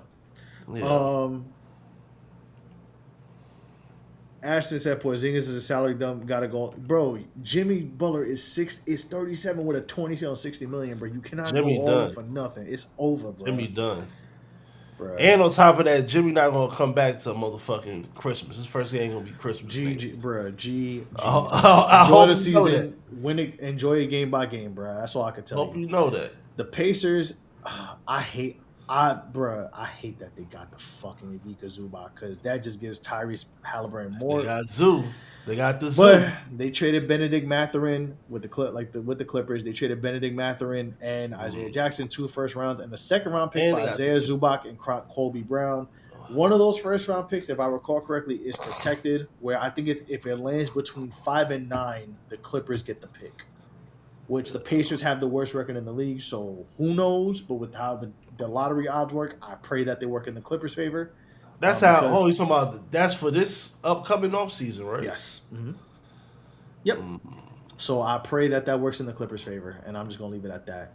Zubac is a great pickup for them. Well, let me ask you this: if the Pacers do get a top 5 pick, from what you've seen and what you heard in college basketball, they're gonna go best available. They don't have a choice. What else they gonna get? The best available is really the best available for the most part is going to be a 2 or 3 for them, and like Aaron Nesmith is good. Yeah, Aaron Nesmith going to have to get in line because it's somebody else's time. So but yeah, we saw that. Of course, we mentioned the James Harden Darius Garland trade. So that Pacers thing, I think that Pacers trade it helps them because they're not a good team. Like they're ass this year. Which is interesting because I think the Kings tried to get Zubac. I forgot what team tried to get Zubac, but it was a couple niggas. Couple teams tried to get Zubac, and the Celtics tried to get him. They said no. So, I mean, hey, we'll see what happens with the Clippers. Clippers with them, they're going into a rebuild or retooling. They're kind of soft tearing everything down. I think with news is coming. News is coming, Nelson. With the Clippers, I think the hammer. I'll get into after we discuss all the teams with how the summer's gonna go. But Kawhi Leonard, the Leonard watch has increased. The hammer is about to be dropped. Your Los Angeles Lakers traded Gabe Vincent for Luke Kennard. Got rid of that nigga. Yes. Gabe Vincent. I mean, Luke Kennard is cool. It's gonna be interesting to see because with Atlanta, he didn't really play much. He still had the highest 3-point percentage, but I feel like he did not shoot that much, which is strange. But hey, man, y'all got a lot of white boy shooters. LAC, Los Angeles Crackers. You already got a lot of white boy. The Los Angeles Crackers. You already know.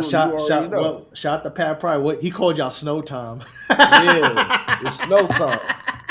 It's snow time. Yo, snow time. Yeah, I got a lot. Hey, JJ Redick's school of crackers, man.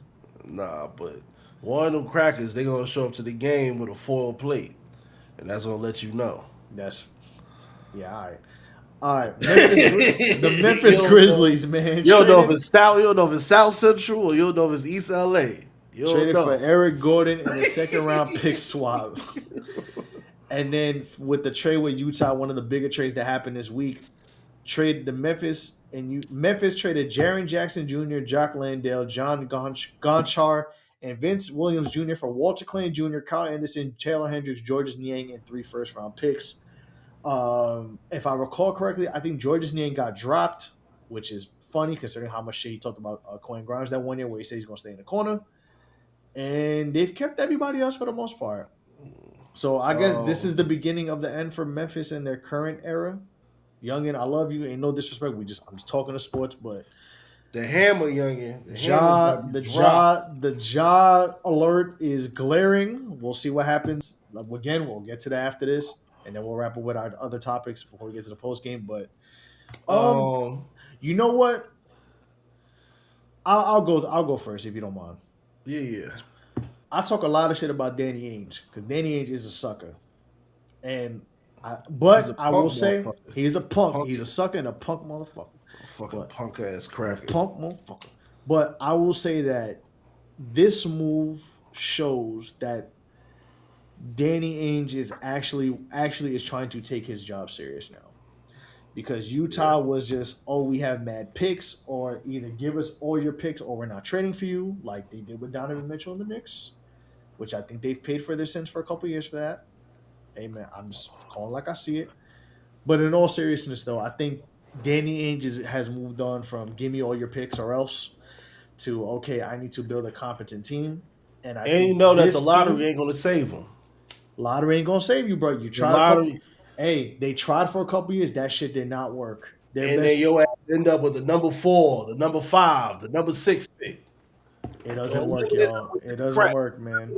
Crap. It doesn't work. But I think the Jaren Jackson move shows. Because if you think about it, too, because Jock Landale got traded, too. I forgot what team Memphis or Utah ended up trading him to. I don't recall, so please forgive me. But I will say that with that situation, with the Grizzlies, with the Utah more so, with the Grizzlies, this transitions into the rebuild. I think this is a soft transition. Ja is likely the next to go. You get a bunch of picks, so now I think if I recall correctly, Memphis has like 13 first-round picks in the next 7 years. So you got a lot of first round picks, which is great. Use that. I think, you can flip that Memphis for other top 3 team. They got like in the Memphis has I think it was 13 picks in the next 7 years, which is good for them. So you can flip them for other players.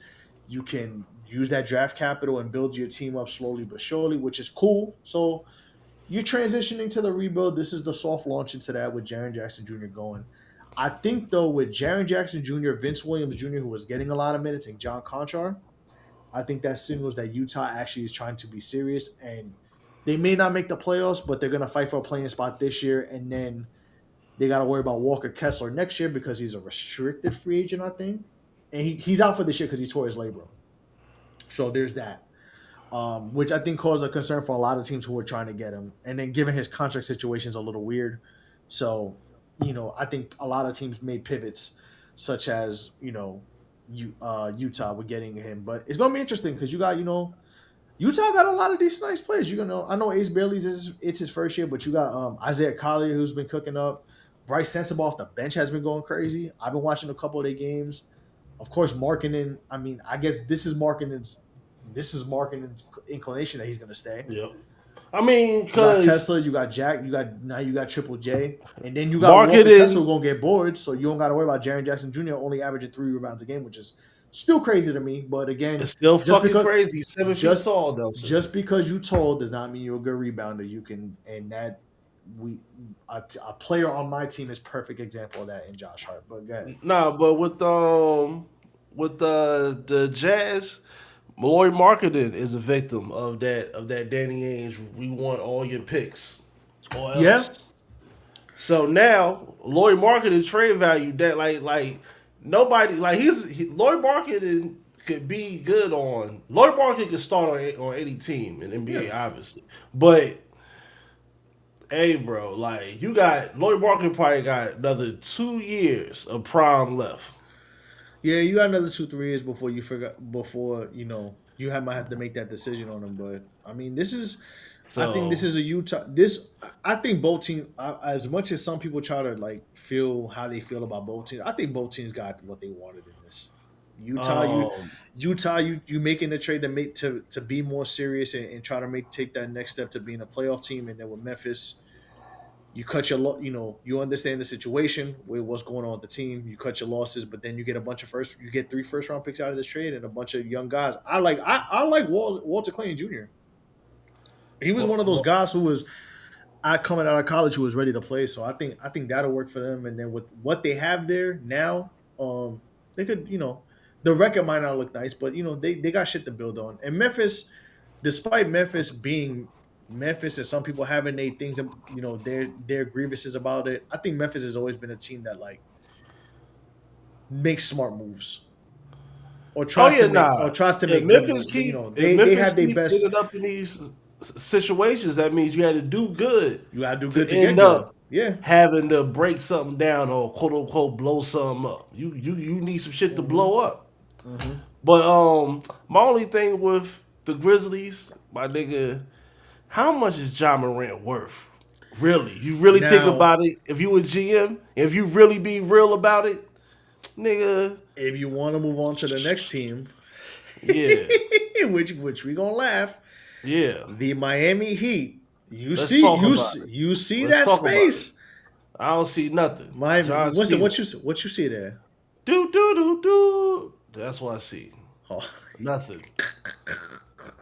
The time is up. My time is now. You can't see me. My time. You know what I mean? What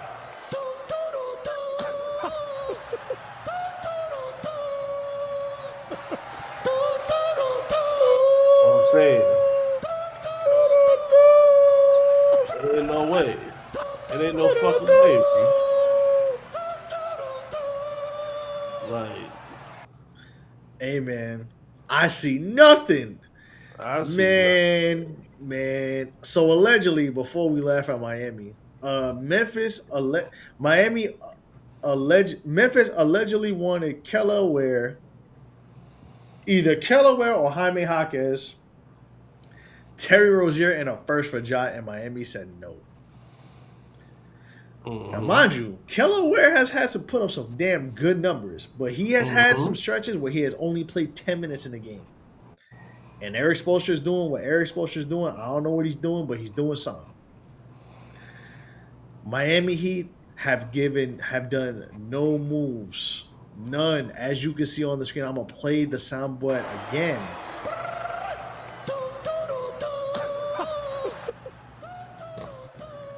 Nothing, bruh. I saw people mad at Pat Riley. I said, bruh, that's your problem, man. You got Dan Le Batard crying, talking about, oh man, you know, the NBA is mad. The NBA is mad, you know, because the Miami Heat got all these free agents, so they're making them pay for this. Bro, what the fuck are you talking about? What are you talking? Like, Winston, what? Winston, I don't get it. What are you talking about? Can we be honest about the Miami? Can we be on that bullshit? Can we be honest about the Miami Heat? Man, let's be honest. You want to be honest first? You want me to be honest? The niggas, I'm just be straight up. They afraid to pull the trigger. I don't think it's that. I don't even think it's that. You know what I think it is? Talk to me.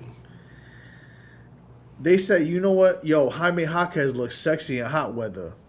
So what you think about that? It's like, bro, I don't care. I don't care about Tyler. Yo, they've been asking to move Tyler Hero for 4 fucking years. Nobody fucking cares. They be like, nah. Jaime Jaquez, yo, that's what's up, bro. You averaging 18 in Miami. Guess what? First of all, nobody fucking cares. When them Miami, them bubble exiles left the Heat, niggas should have caught on to that story, to how trash them niggas was. Gabe Vincent was horrible. Like, they had niggas that was outside of being on the Miami Heat. Them niggas was not NBA players, bro. You see who Gabe Vincent? What is Gabe Vincent doing now?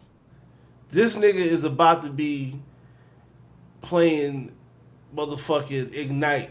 He about to be playing Ignite basketball. What is Haywood Highsmith doing right now, Winston? Man, nigga, he on Twitter. He got waived. Trying to find hoes. He got waived. He got nothing else to do. He got signed by the Brooklyn Nets and waived. Winston, does Duncan Robinson scare you? I don't even, man. That don't even. Compute. That don't even compute. What? I don't know what that is. I wish I had that Stone Cold song. What?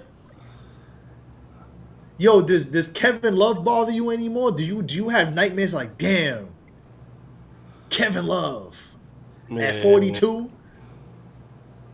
How about Jimmy Butler? Kevin Love ain't. Kevin Love just been a tweeter for the past damn near. Ever since his last good years was when he won that fucking championship, nigga. You prove my point. You prove my point. Look who pops up. Look who pops up. Come on, man. We gotta play the drop. Memphis. Larry popped up. Nothing but Memphis. OLL on location Larry. OLL. You heard? Larry, you are muted. Nah, this motherfucker playing beats and shit. Even fall. Yeah. Look when he pops up when we want to laugh at the Miami Heat. Yeah. What's up, guys? How y'all doing, man? What's up, man? You got your nice shirt on. Got your head. Got your. You know what I mean? Look at Printer Papa networking. Look at man. Oh man, you know. It look like you just stepped out, or you about to step in. I just came back. You know what I'm saying? I was watching the show on the way here, though. You know. First and foremost, 1 degrees. You know, .com still going strong. First off, Nelson, you know, we you know, Chris Middleton will not be a Dallas Maverick. He's not gonna be a Dallas Maverick. Right. We are getting diamonds from Africa, aka AJ DeBansta. Mark my words. And we're gonna have some free agency money too. So you know. Oh, y'all straight. Y'all gonna be fine. We good. This season's been a wash. It's fine. But stay away from Peterson, Larry. Stay away from Peterson. There's certain things I don't like. He's in college and he's always hurt. I agree. But you know, I do want to say that, you know, because I know we're about to wrap this up, but when we're talking about the seat culture, Yeah, let's get five. That shit ass. Let's get the ambiance right for this one. Hate. Hey man, Kalo K. The fuck Hey happened, man. Hey, heat and hate got the same 4 letters. They just mixed up differently. Hey man. Dan Lebatar said it was collusion, Larry. They said, because they got the big 3, man. You know, the Knicks don't want them to do. The NBA don't want them to do good. Oh, boy, shut the fuck up, man. Go cry to your father, man. He said it was collusion. Some bullshit. Is this the last team that we cover before we move on to the next topic? We about to go to the next topic because we kind of more or less cover the rest of the teams. I think really all we have left is, let me go to the graphic. We got Miami, Milwaukee, and the Knicks. And that's about it. And the Jared McCain trade, but that'll be quick. But continue, go ahead. Nah, because I want to play something special. I just didn't want to interrupt the flow of Nah, you good. Hey, bro. You know us, man. We here, nigga. We here. Hey, bro. Come on, man. Talk that shit. Let's go. This ain't the right beat.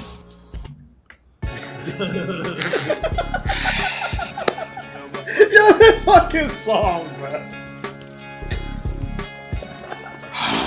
Oh, summer. I need to take this off the screen. I need niggas to see me for this, bro. Yeah, say it with me. Man.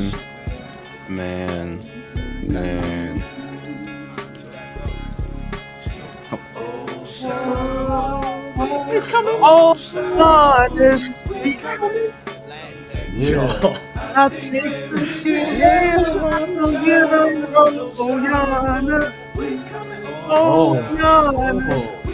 Shoot for the stars, ain't for the moon. And your brothers too. Dog. Yeah. It could have been me, Thun. Yo, there's nothing worse that I hate in this universe than a fake tough nigga, man. Nothing worse than I hate than a fake tough nigga, dog. And that nigga Giannis with this fucking mook ass heel turn that he trying to do right now. Like, oh man, the organization. See, y'all wonder why it be so hard on like Giannis and Ant Edwards.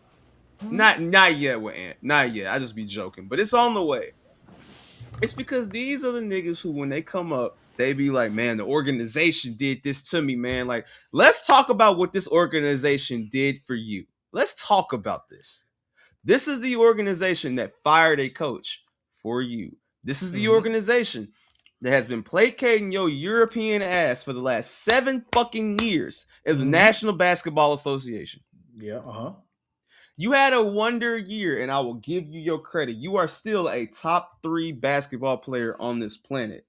But you are a number 1 whining bitch if I have ever seen one in my life, nigga. Like, keep going. Stop the cap, bruh. Yep, keep going. God damn, man. Like, every time it turns around, now it's something new. It's something else added to this shit. I like, want bro, to stay here. Where does it end? Where does it begin, man? Like, and listen. I don't even like the fact that you following the route that all these other niggas before you did this bullshit. Because listen, it wasn't cool when LeBron did it. It wasn't cool when KD did it. It wasn't cool when Kobe did it. It wasn't cool when none of these niggas did it, bruh. So why are you following suit with this shit? I don't know, bruh. I really, truly don't understand this shit, bro.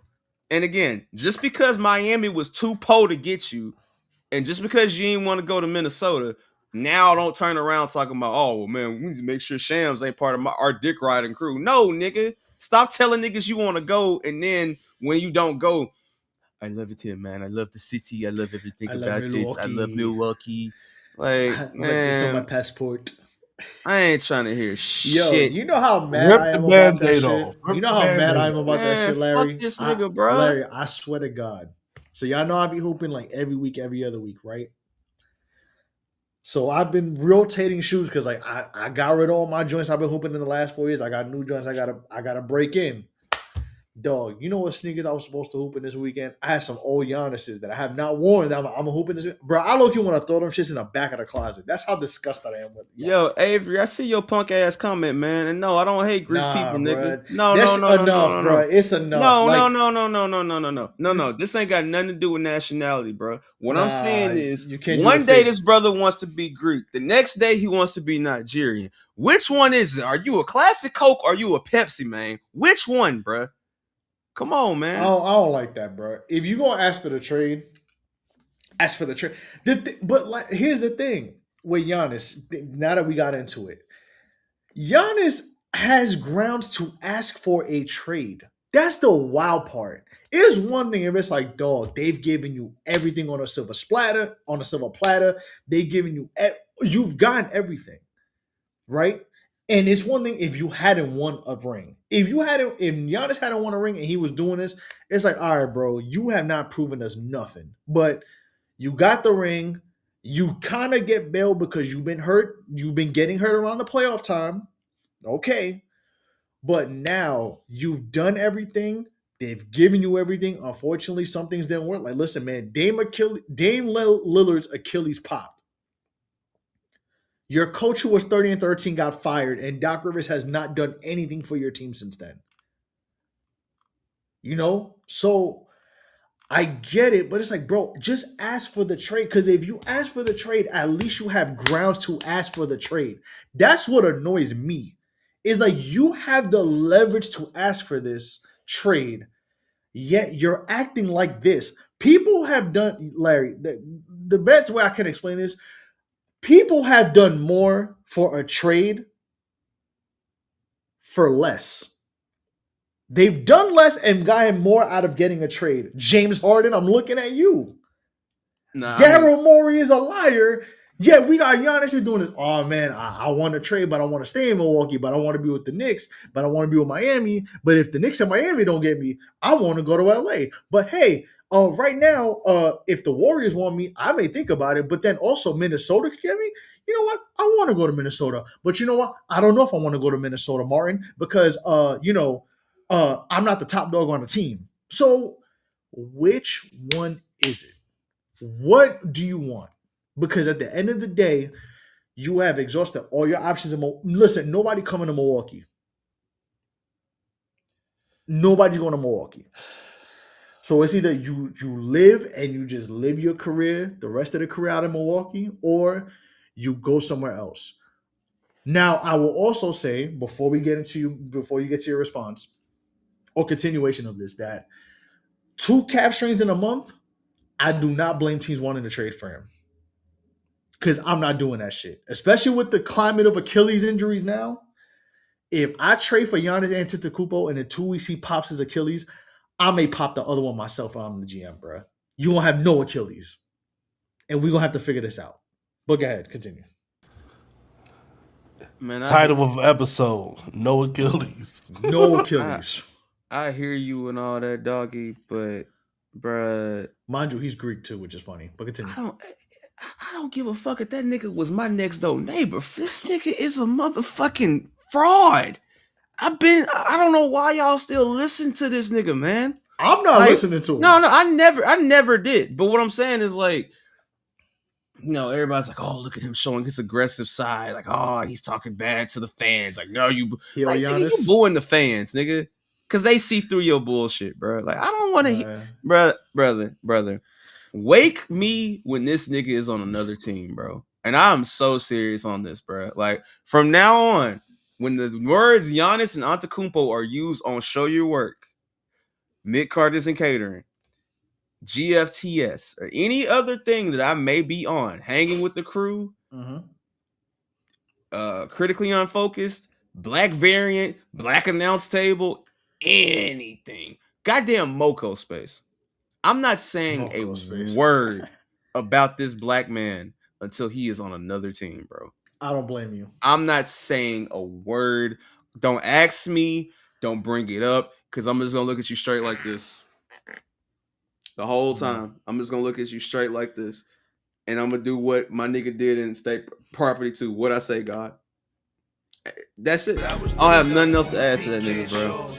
fuck this nigga at? Fuck you hiding for?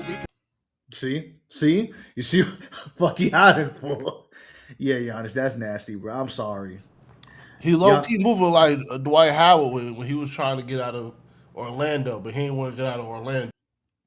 Yeah, bro, you gotta make that decision. And the thing is, you have leverage to do that. That's what annoys me. I could understand if he ain't have leverage. I could be like, okay, like you look crazy, but you have all the leverage though. That's the problem. I just want one statement before we move on because we gotta move on for the sake of time. I do not want to hear sympathy from any man that is too weak to admit that he no longer is the guy over there, or is too weak to admit the fact that he has to go. Niggas are not coming to see you, Otis. So we not doing this, dog. Put that purple and gold on like a man and shut the fuck up. Or the blue and orange, or black and red. You gotta lay down. I don't give a fuck what he puts. You passed on. that time. Anywho, let's get back to the sake of time. Let's get back to the sake of business. So we talked about Milwaukee called. They got Nigel Hayes Davis and Usman Jeng. AK, they ain't doing shit. Okay, Minnesota got Ayo Dosunmu and Julian Phillips for Mike Conley and a first round pick swap. Traded Rob Dillingham and Leonard Miller. Okay, we talked about this earlier. This Minnesota trade is damn. We should have given Nickeil Alexander-Walker that money and not Naz Reid. And we are missing him a lot, and we need somebody who is like him, but does not shoot as good as him. That's just my opinion. It's a good trade. It's not a bad trade because it fills a need, but it's kind of like a damn we fucked up trade. What do y'all think? Well, I do want to add though, the Bulls can but Larry, you were listening like you said on the way home. The Bulls cannot draft, so as much as 4 second round picks sounds crazy, when you give them to a team that can't draft, is it really that much of a loss? The Wolves,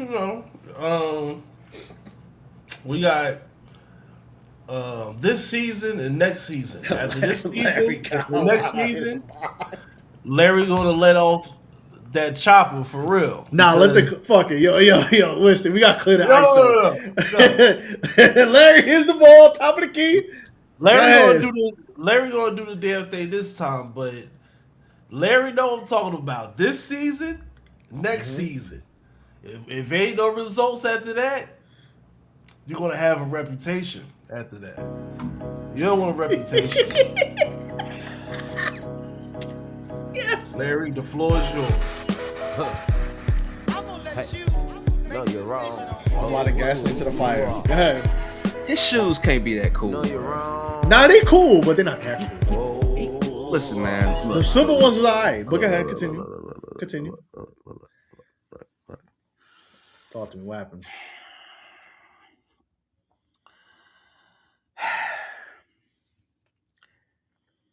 I want this to be as clear as possible. Bro. If this nigga does not get past the second round this year, and things look muddy next year, we're gonna possibly be having a similar conversation about how franchises move niggas around to placate one person who might be great. And I give them their credit for being great. But the only sentence I'm going to leave you with today,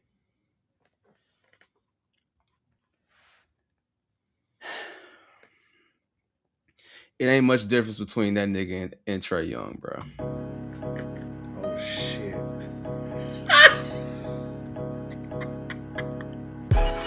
Oh, shit. No, you're wrong. Figure out what I'm... Read between the lines. Figure out what I'm saying. Mama's they both wore Adidas. Always want to call you, talking about what they need. Who the point guard over there, man? It's going to be Ayo Dosunmu. Anthony L was the point guard. Anthony L was the point guard. Know you're wrong. Or Dante DiVincenzo, if only one of them two. When y'all was sleeping, who was working with me? I want these benefits and tour the city. Leech on your pilot. Know you're wrong.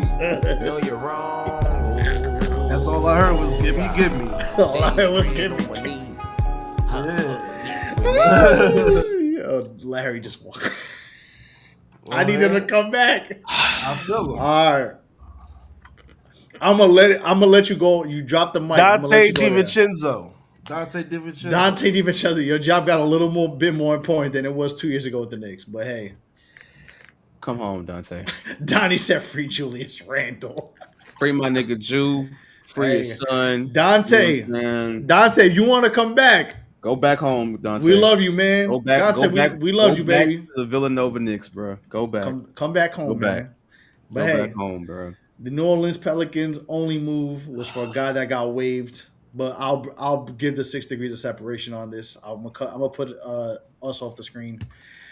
The Knicks traded Gershon Yabusele to the Bulls for Dalen Terry, and in turn, that trade is a 2-part trade because the Knicks traded Dalen Terry and 2 second-round picks in cash for Jose Alvarado, aka Grand Theft Alvarado. So if you don't mind, I'm gonna play this beat while I explain this. First of all, Gershon Yabusele, you were ass. You were not good on our team. But I will appreciate the fact whoever your graphic designer is, we need to keep him. He made incredible game designs for game day.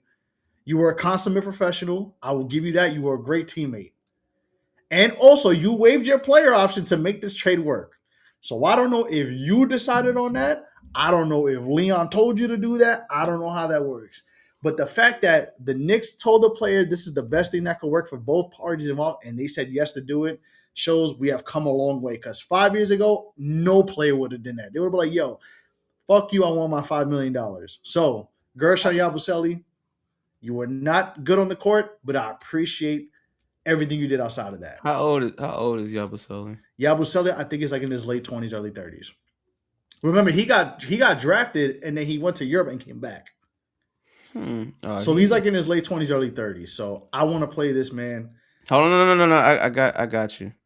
No. I ain't been here in a couple weeks. Let me. What you? Oh, don't worry. No, I have a beat already. I already picked it. No. I got something better than that. He gotta be one of the last. We gotta celebrate this. Do that shit in Europe. Fucking right. But the Knicks get Jose Alvarado in a Alvarado season.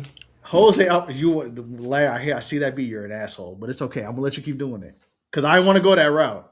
I mean that in an endearing term. That's funny. Jose Alvarado, I love the move because Deuce McBride get better soon. He will be out probably to the playoffs with a he's getting surgery on a hernia. And this is what we need. Another point guard who can play defense, can hit a 3. Jalen Brunson want to play a little 2 guard. He can do that. He can do his best Allen Iverson impersonation. I like this move. It's simple. It took a lot to get there, but it's effective.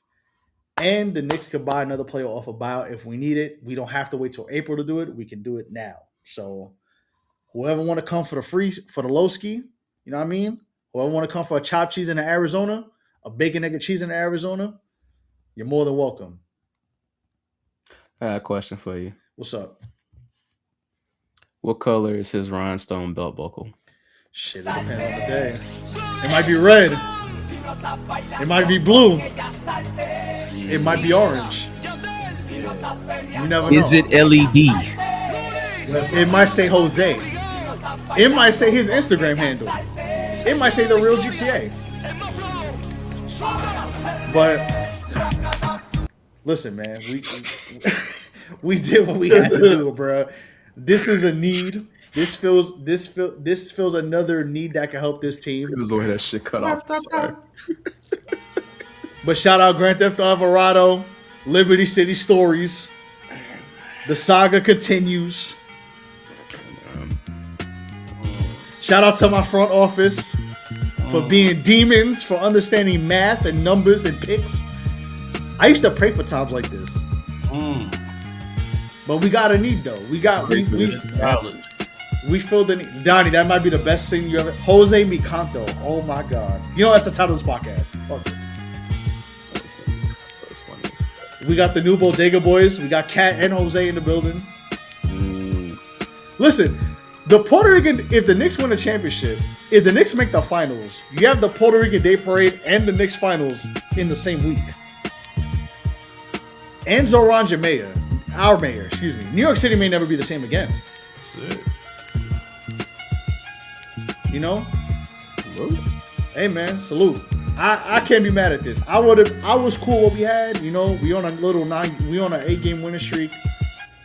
I asked for a couple wins to get to the All-Star break despite the 2 non-straights, and they've turned it around better than I expected. So I'm okay. I'm cool. I would have been cool with no moves. I'm cool. We didn't go with the Giannis, please Giannis save us move. So we good. Shout the youngin in the chat. Hey man, we gonna give it all that we got.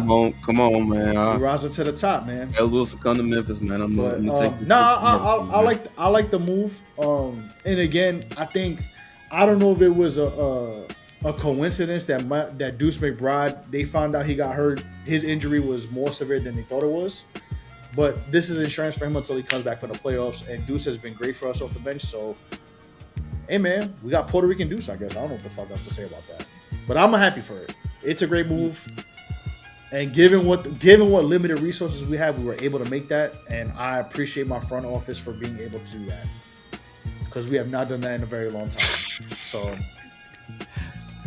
brother, we just gonna play that to end the pod. I already see it. Hold on. I'm scared. I'm scared for what he. I know exactly what it is. I have live footage of the first meeting with Carl Anthony Towns and Jose Alvarado.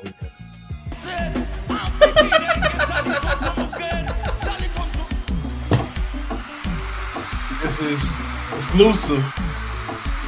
Mike Brown. You see Coach Mike Brown. That's Mike Brown. That's it. Hey, what's the screenshot? That's the artwork. That's the artwork, bro. Hey, Romeo Santos, fuck you for supporting ICE, but it's okay. Context. Look. I'm the big purr. Yeah. Oh my god, alright. Oh. Yo, y'all are stupid, bro. Look, see? Yeah. Nah, why the song end like that? That's how the song ends, though. That's beautiful. That's my stuffing on your girl. They start. Now they end. You know what I'm saying? All right, man. Aside from that, listen, man. The Sacramento Kings are gonna be the Sacramento Kings. They got DeAndre Hunter, and they're gonna be ass. The Wizards, good luck. That's all I can tell you about the Wizards, man. If they healthy, they can make the play-in. They just the Utah Jazz of the East. Jared McCain going to the Sixers. Joel Embiid asked for a trade, and they traded away Jared McCain. I love that for the Sixers. You know, I love that for Joel Embiid because he's terrible for basketball. He deserves it. So there's that.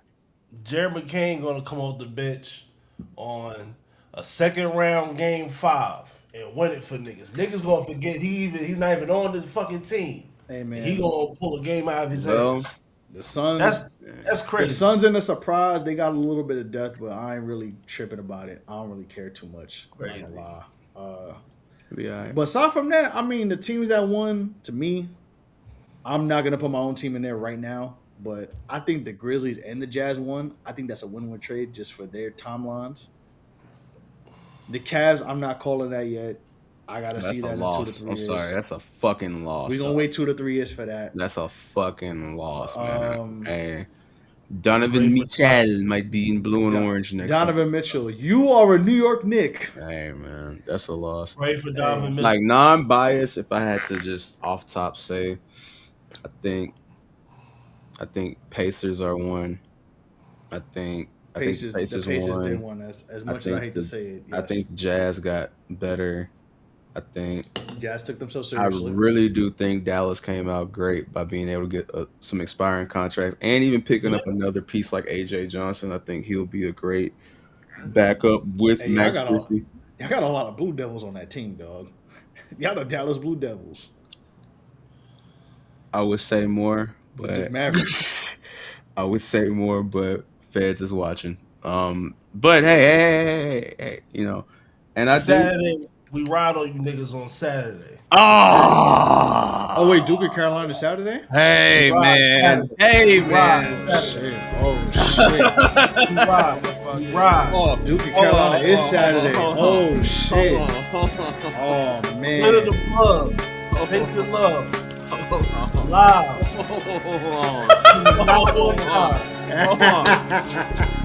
Michael Irvin. Robin Harris. Coming for you, nigga. Tyler Hansborough, Michael Jordan. Matter of fact, hold on. Mike, Anthony Davis is wearing 23 with Washington. How'd you let that happen, nigga? Hey. Carolina, we coming. Oh man. Every day about that third 11 Yo, speaking of, hey, guess what, Nelson? It couldn't have been me, dog. It couldn't have been me. You know what couldn't have been either? It couldn't have been any of us. You know why? Because look at Lil Wayne got his halftime show. But he's going to be on the Clash of Clans. It's been a great show. We are running out of time. Tony Schiavone. No, the time. Nah, we not. We got to go after this Clash of Clans. Nah, we gonna go after this. Hey, Lil Wayne, you got your halftime show, buddy. Bruh. Good luck. He got the Live Jasmine halftime show, brother. He got them YouTube. You know them YouTube ads when you like, damn, why does that keep showing up? You gonna put Lil Wayne on that shit. Listen, man. I just know them niggas pitched that shit as a gag. And when that nigga accepted, they were like, huh? Word? So halftime show? Okay. Word? Yo, I just love how the Super Bowl this shit got 3 halftime shows, but like the one that's most important is the one that somebody who don't speak English. I just want to say, shout out to Album of the Year Grammy winner too. I just want to say, Wayne, you got about 2.5 years before I want to hear from you again. Meaning, like, go chill, let the hot boys duke it out, let all this other bullshit subside. You still a legend. You still one of the greats. You want to go. You still. But hey, unless you doing that versus with T.I., I don't want to hear it, bro. GG's. I don't want to hear it. Hey, Winston, get ready to learn Nueva York, my brother. Yeah. Shout out to the Grammys. Grammys were okay. We're going to wrap this up real quick. I'm at the Google Translate to my ear. Only thing I don't like, Billie Eilish. I fuck with you. I like your music, but I don't like what you did with that song. That's a pity award. Just accept the fact that you lost to Beyonce, and it's okay. It wasn't your year. I don't know what you're talking about, but because she won for Wildflower, and I'm like, bruh, that was on your last album that like you lost all them Grammys because Beyonce and all them was running. Because Sabrina Carpenter and all them was winning the Grammys. I mean, so she got a Grammy away, you know how she did? She did the oh man, this is a single. I need to win something for this album thing. But aside from that, I think they got everything else right. Like I'm not mad at Kendrick winning a rap album, even though there were good, good nominees. I think this was a really good year for hip hop last year. Shout out Bad Bunny for my album of the year. You know what I mean? I'm happy. Wants to know why I was smiling. What? Who, Isaac Hayes III? Yo, Larry, does Isaac Hayes III owe money to somebody? We're not gonna talk about Ike Dirty on this podcast. No, I'm not Ike Dirty. Ike Dirty, come on. Dirty. Ike Dirty. We're not gonna get the listen. You said Ike Dirty, and all I heard was yeah. That's all I heard. Hey, we go. Hey, pay the 3, and we gonna talk about. Pay the 3, and we gonna talk about Ike Dirty on the Patreon. We'll holler at you later about that. I got some stories about that. We got some stories about Ike Dirty on the Patreon. I just want to know. Hey man, I just want to know why you sound like another nigga, and then you got the shit face when you don't win no album, JID. That's it. That's it. That's all. Yeah. Hey man. Hey Winston. Hey man. 2-6 the Ville. 2-6 the fall off coming soon. Hey, shout out to Bad Bunny winning album of the year. The Ville I love. Yo, keep making these crackers mad. The Ville and me. The Ville and me. First of all, you got Jid showing his expression. Then you got Ike Dirty and Jelly Roll. Yo, we gonna talk. You know what? Yo, pay the 3. We gonna talk about Ike Dirty, Jelly Roll, and Jid in the post game. Oh, we're gonna talk about the other Puerto Rican too. The other Puerto Rican. Who? Teacher. Oh yeah, of course. Yeah, we're talking about Pete. Yeah. The new Pete Guns. Yeah, we'll talk about him. Yeah, we gonna talk about Pete. All right. Hey man, man, you thought you was gonna go to Your White Roots and that was gonna get you that award, nigga. Nah, nigga, keep them songs of Sexy Red coming, nigga. Come on. Well, he Hawaiian, so yeah, he identified with that more.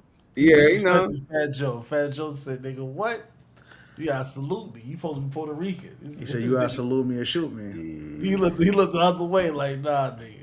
Yo, whatever that is, take that off because when they see that. Oh yeah.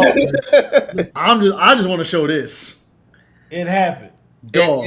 That was the funniest shit of the night. That was the funniest shit of the night, dog. And I'm just gonna show that there. Larry, you missed that shit. Before we get up out of here, I promise you, it's the last thing. Yeah. So I'm in the voice chat. We all chilling. It's dead. It's like sometimes when you gotta pay the 3 to join the voice chat. I'm telling y'all. We in the voice chat. It's kind of a dead moment. Like AJ, I think, was on the phone. Winston was doing his 1-2. And then I popped up because I was busy doing stuff. And then I'm like, yo, let me just pop in before. I forgot what game was on. But like, I just popped in like, I'm going to just be on mute because I knew the fight was on. Let me just pop in. So all of a sudden, I hear AJ laughing. But nobody's talking. I'm like, yo, what's going on? He's like, yo, do any of y'all see this shit? I'm like, what you talking about? I saw that shit. Bruh, dog. I got in right when they were playing the replay of that dude getting his shit popped off, bro. Yeah, niggas was watching that in live action. Bro. In live action, dog. Niggas in the crowd with that nigga hairpiece like this. Bruh. A woman, that old girl put his shit on her head, bro. Bruh, like a bandana, bro. Like they was just walking around and shit, bro. Like, you know what, though? But you gotta win the fight, though. That's the thing. You have to win the fight. Like, if he lost, it would have been double bad. It would have been a triple win. But he won though. So it's like it was one of the wildest things to be able to see live in motion. Bruh, he paid $700 for that shit, bro. It's the most nigga thing that you can do. He said he paid $700 for that shit to get done the day of. And then he said he thought he put the tape and the glue, but he only put one thing on. That's why the shit popped off. $700 US. Yes, bro. He's been telling the story like they had him on Breakfast Club. Like, he been everywhere because he was like, bro, I laughed at it. Like, he's like, I got no choice. I saw him laughing at it, but he paid $700 for that. He said he paid $700 for that shit.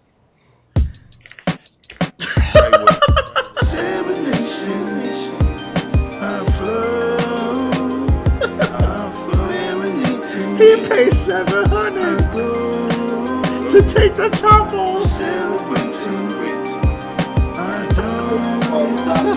was celebrating. I know.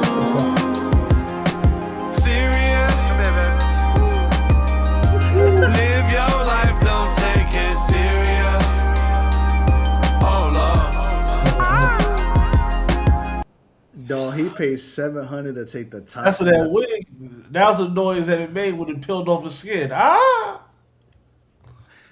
Dog, he popped that shit, and that shit went Serious.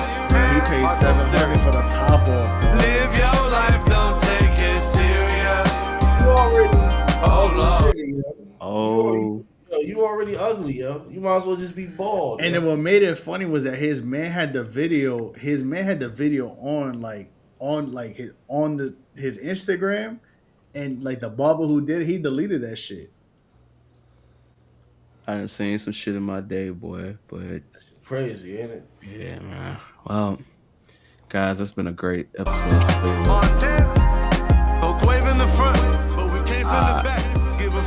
Shout out to my original business partners right here. You know what I'm saying? I don't normally do this. This is like a perverse communal way to play.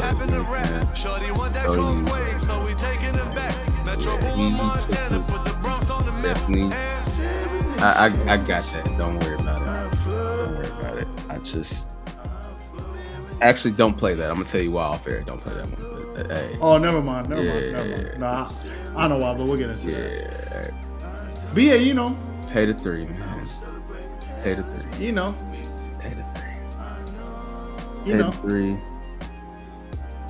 Post game, we gotta get started, man. Hey man, track 4 of Drip Season 3. That's all I'm gonna tell you. Shout out to everybody for tapping in. I hope you appreciated our in-depth breakdown of the NBA trade deadline with jokes and facts. Gilbert Arenas, you're not who you think you are, brother. You're not that guy, pal. Stay in that basement. Nick Young, happy June.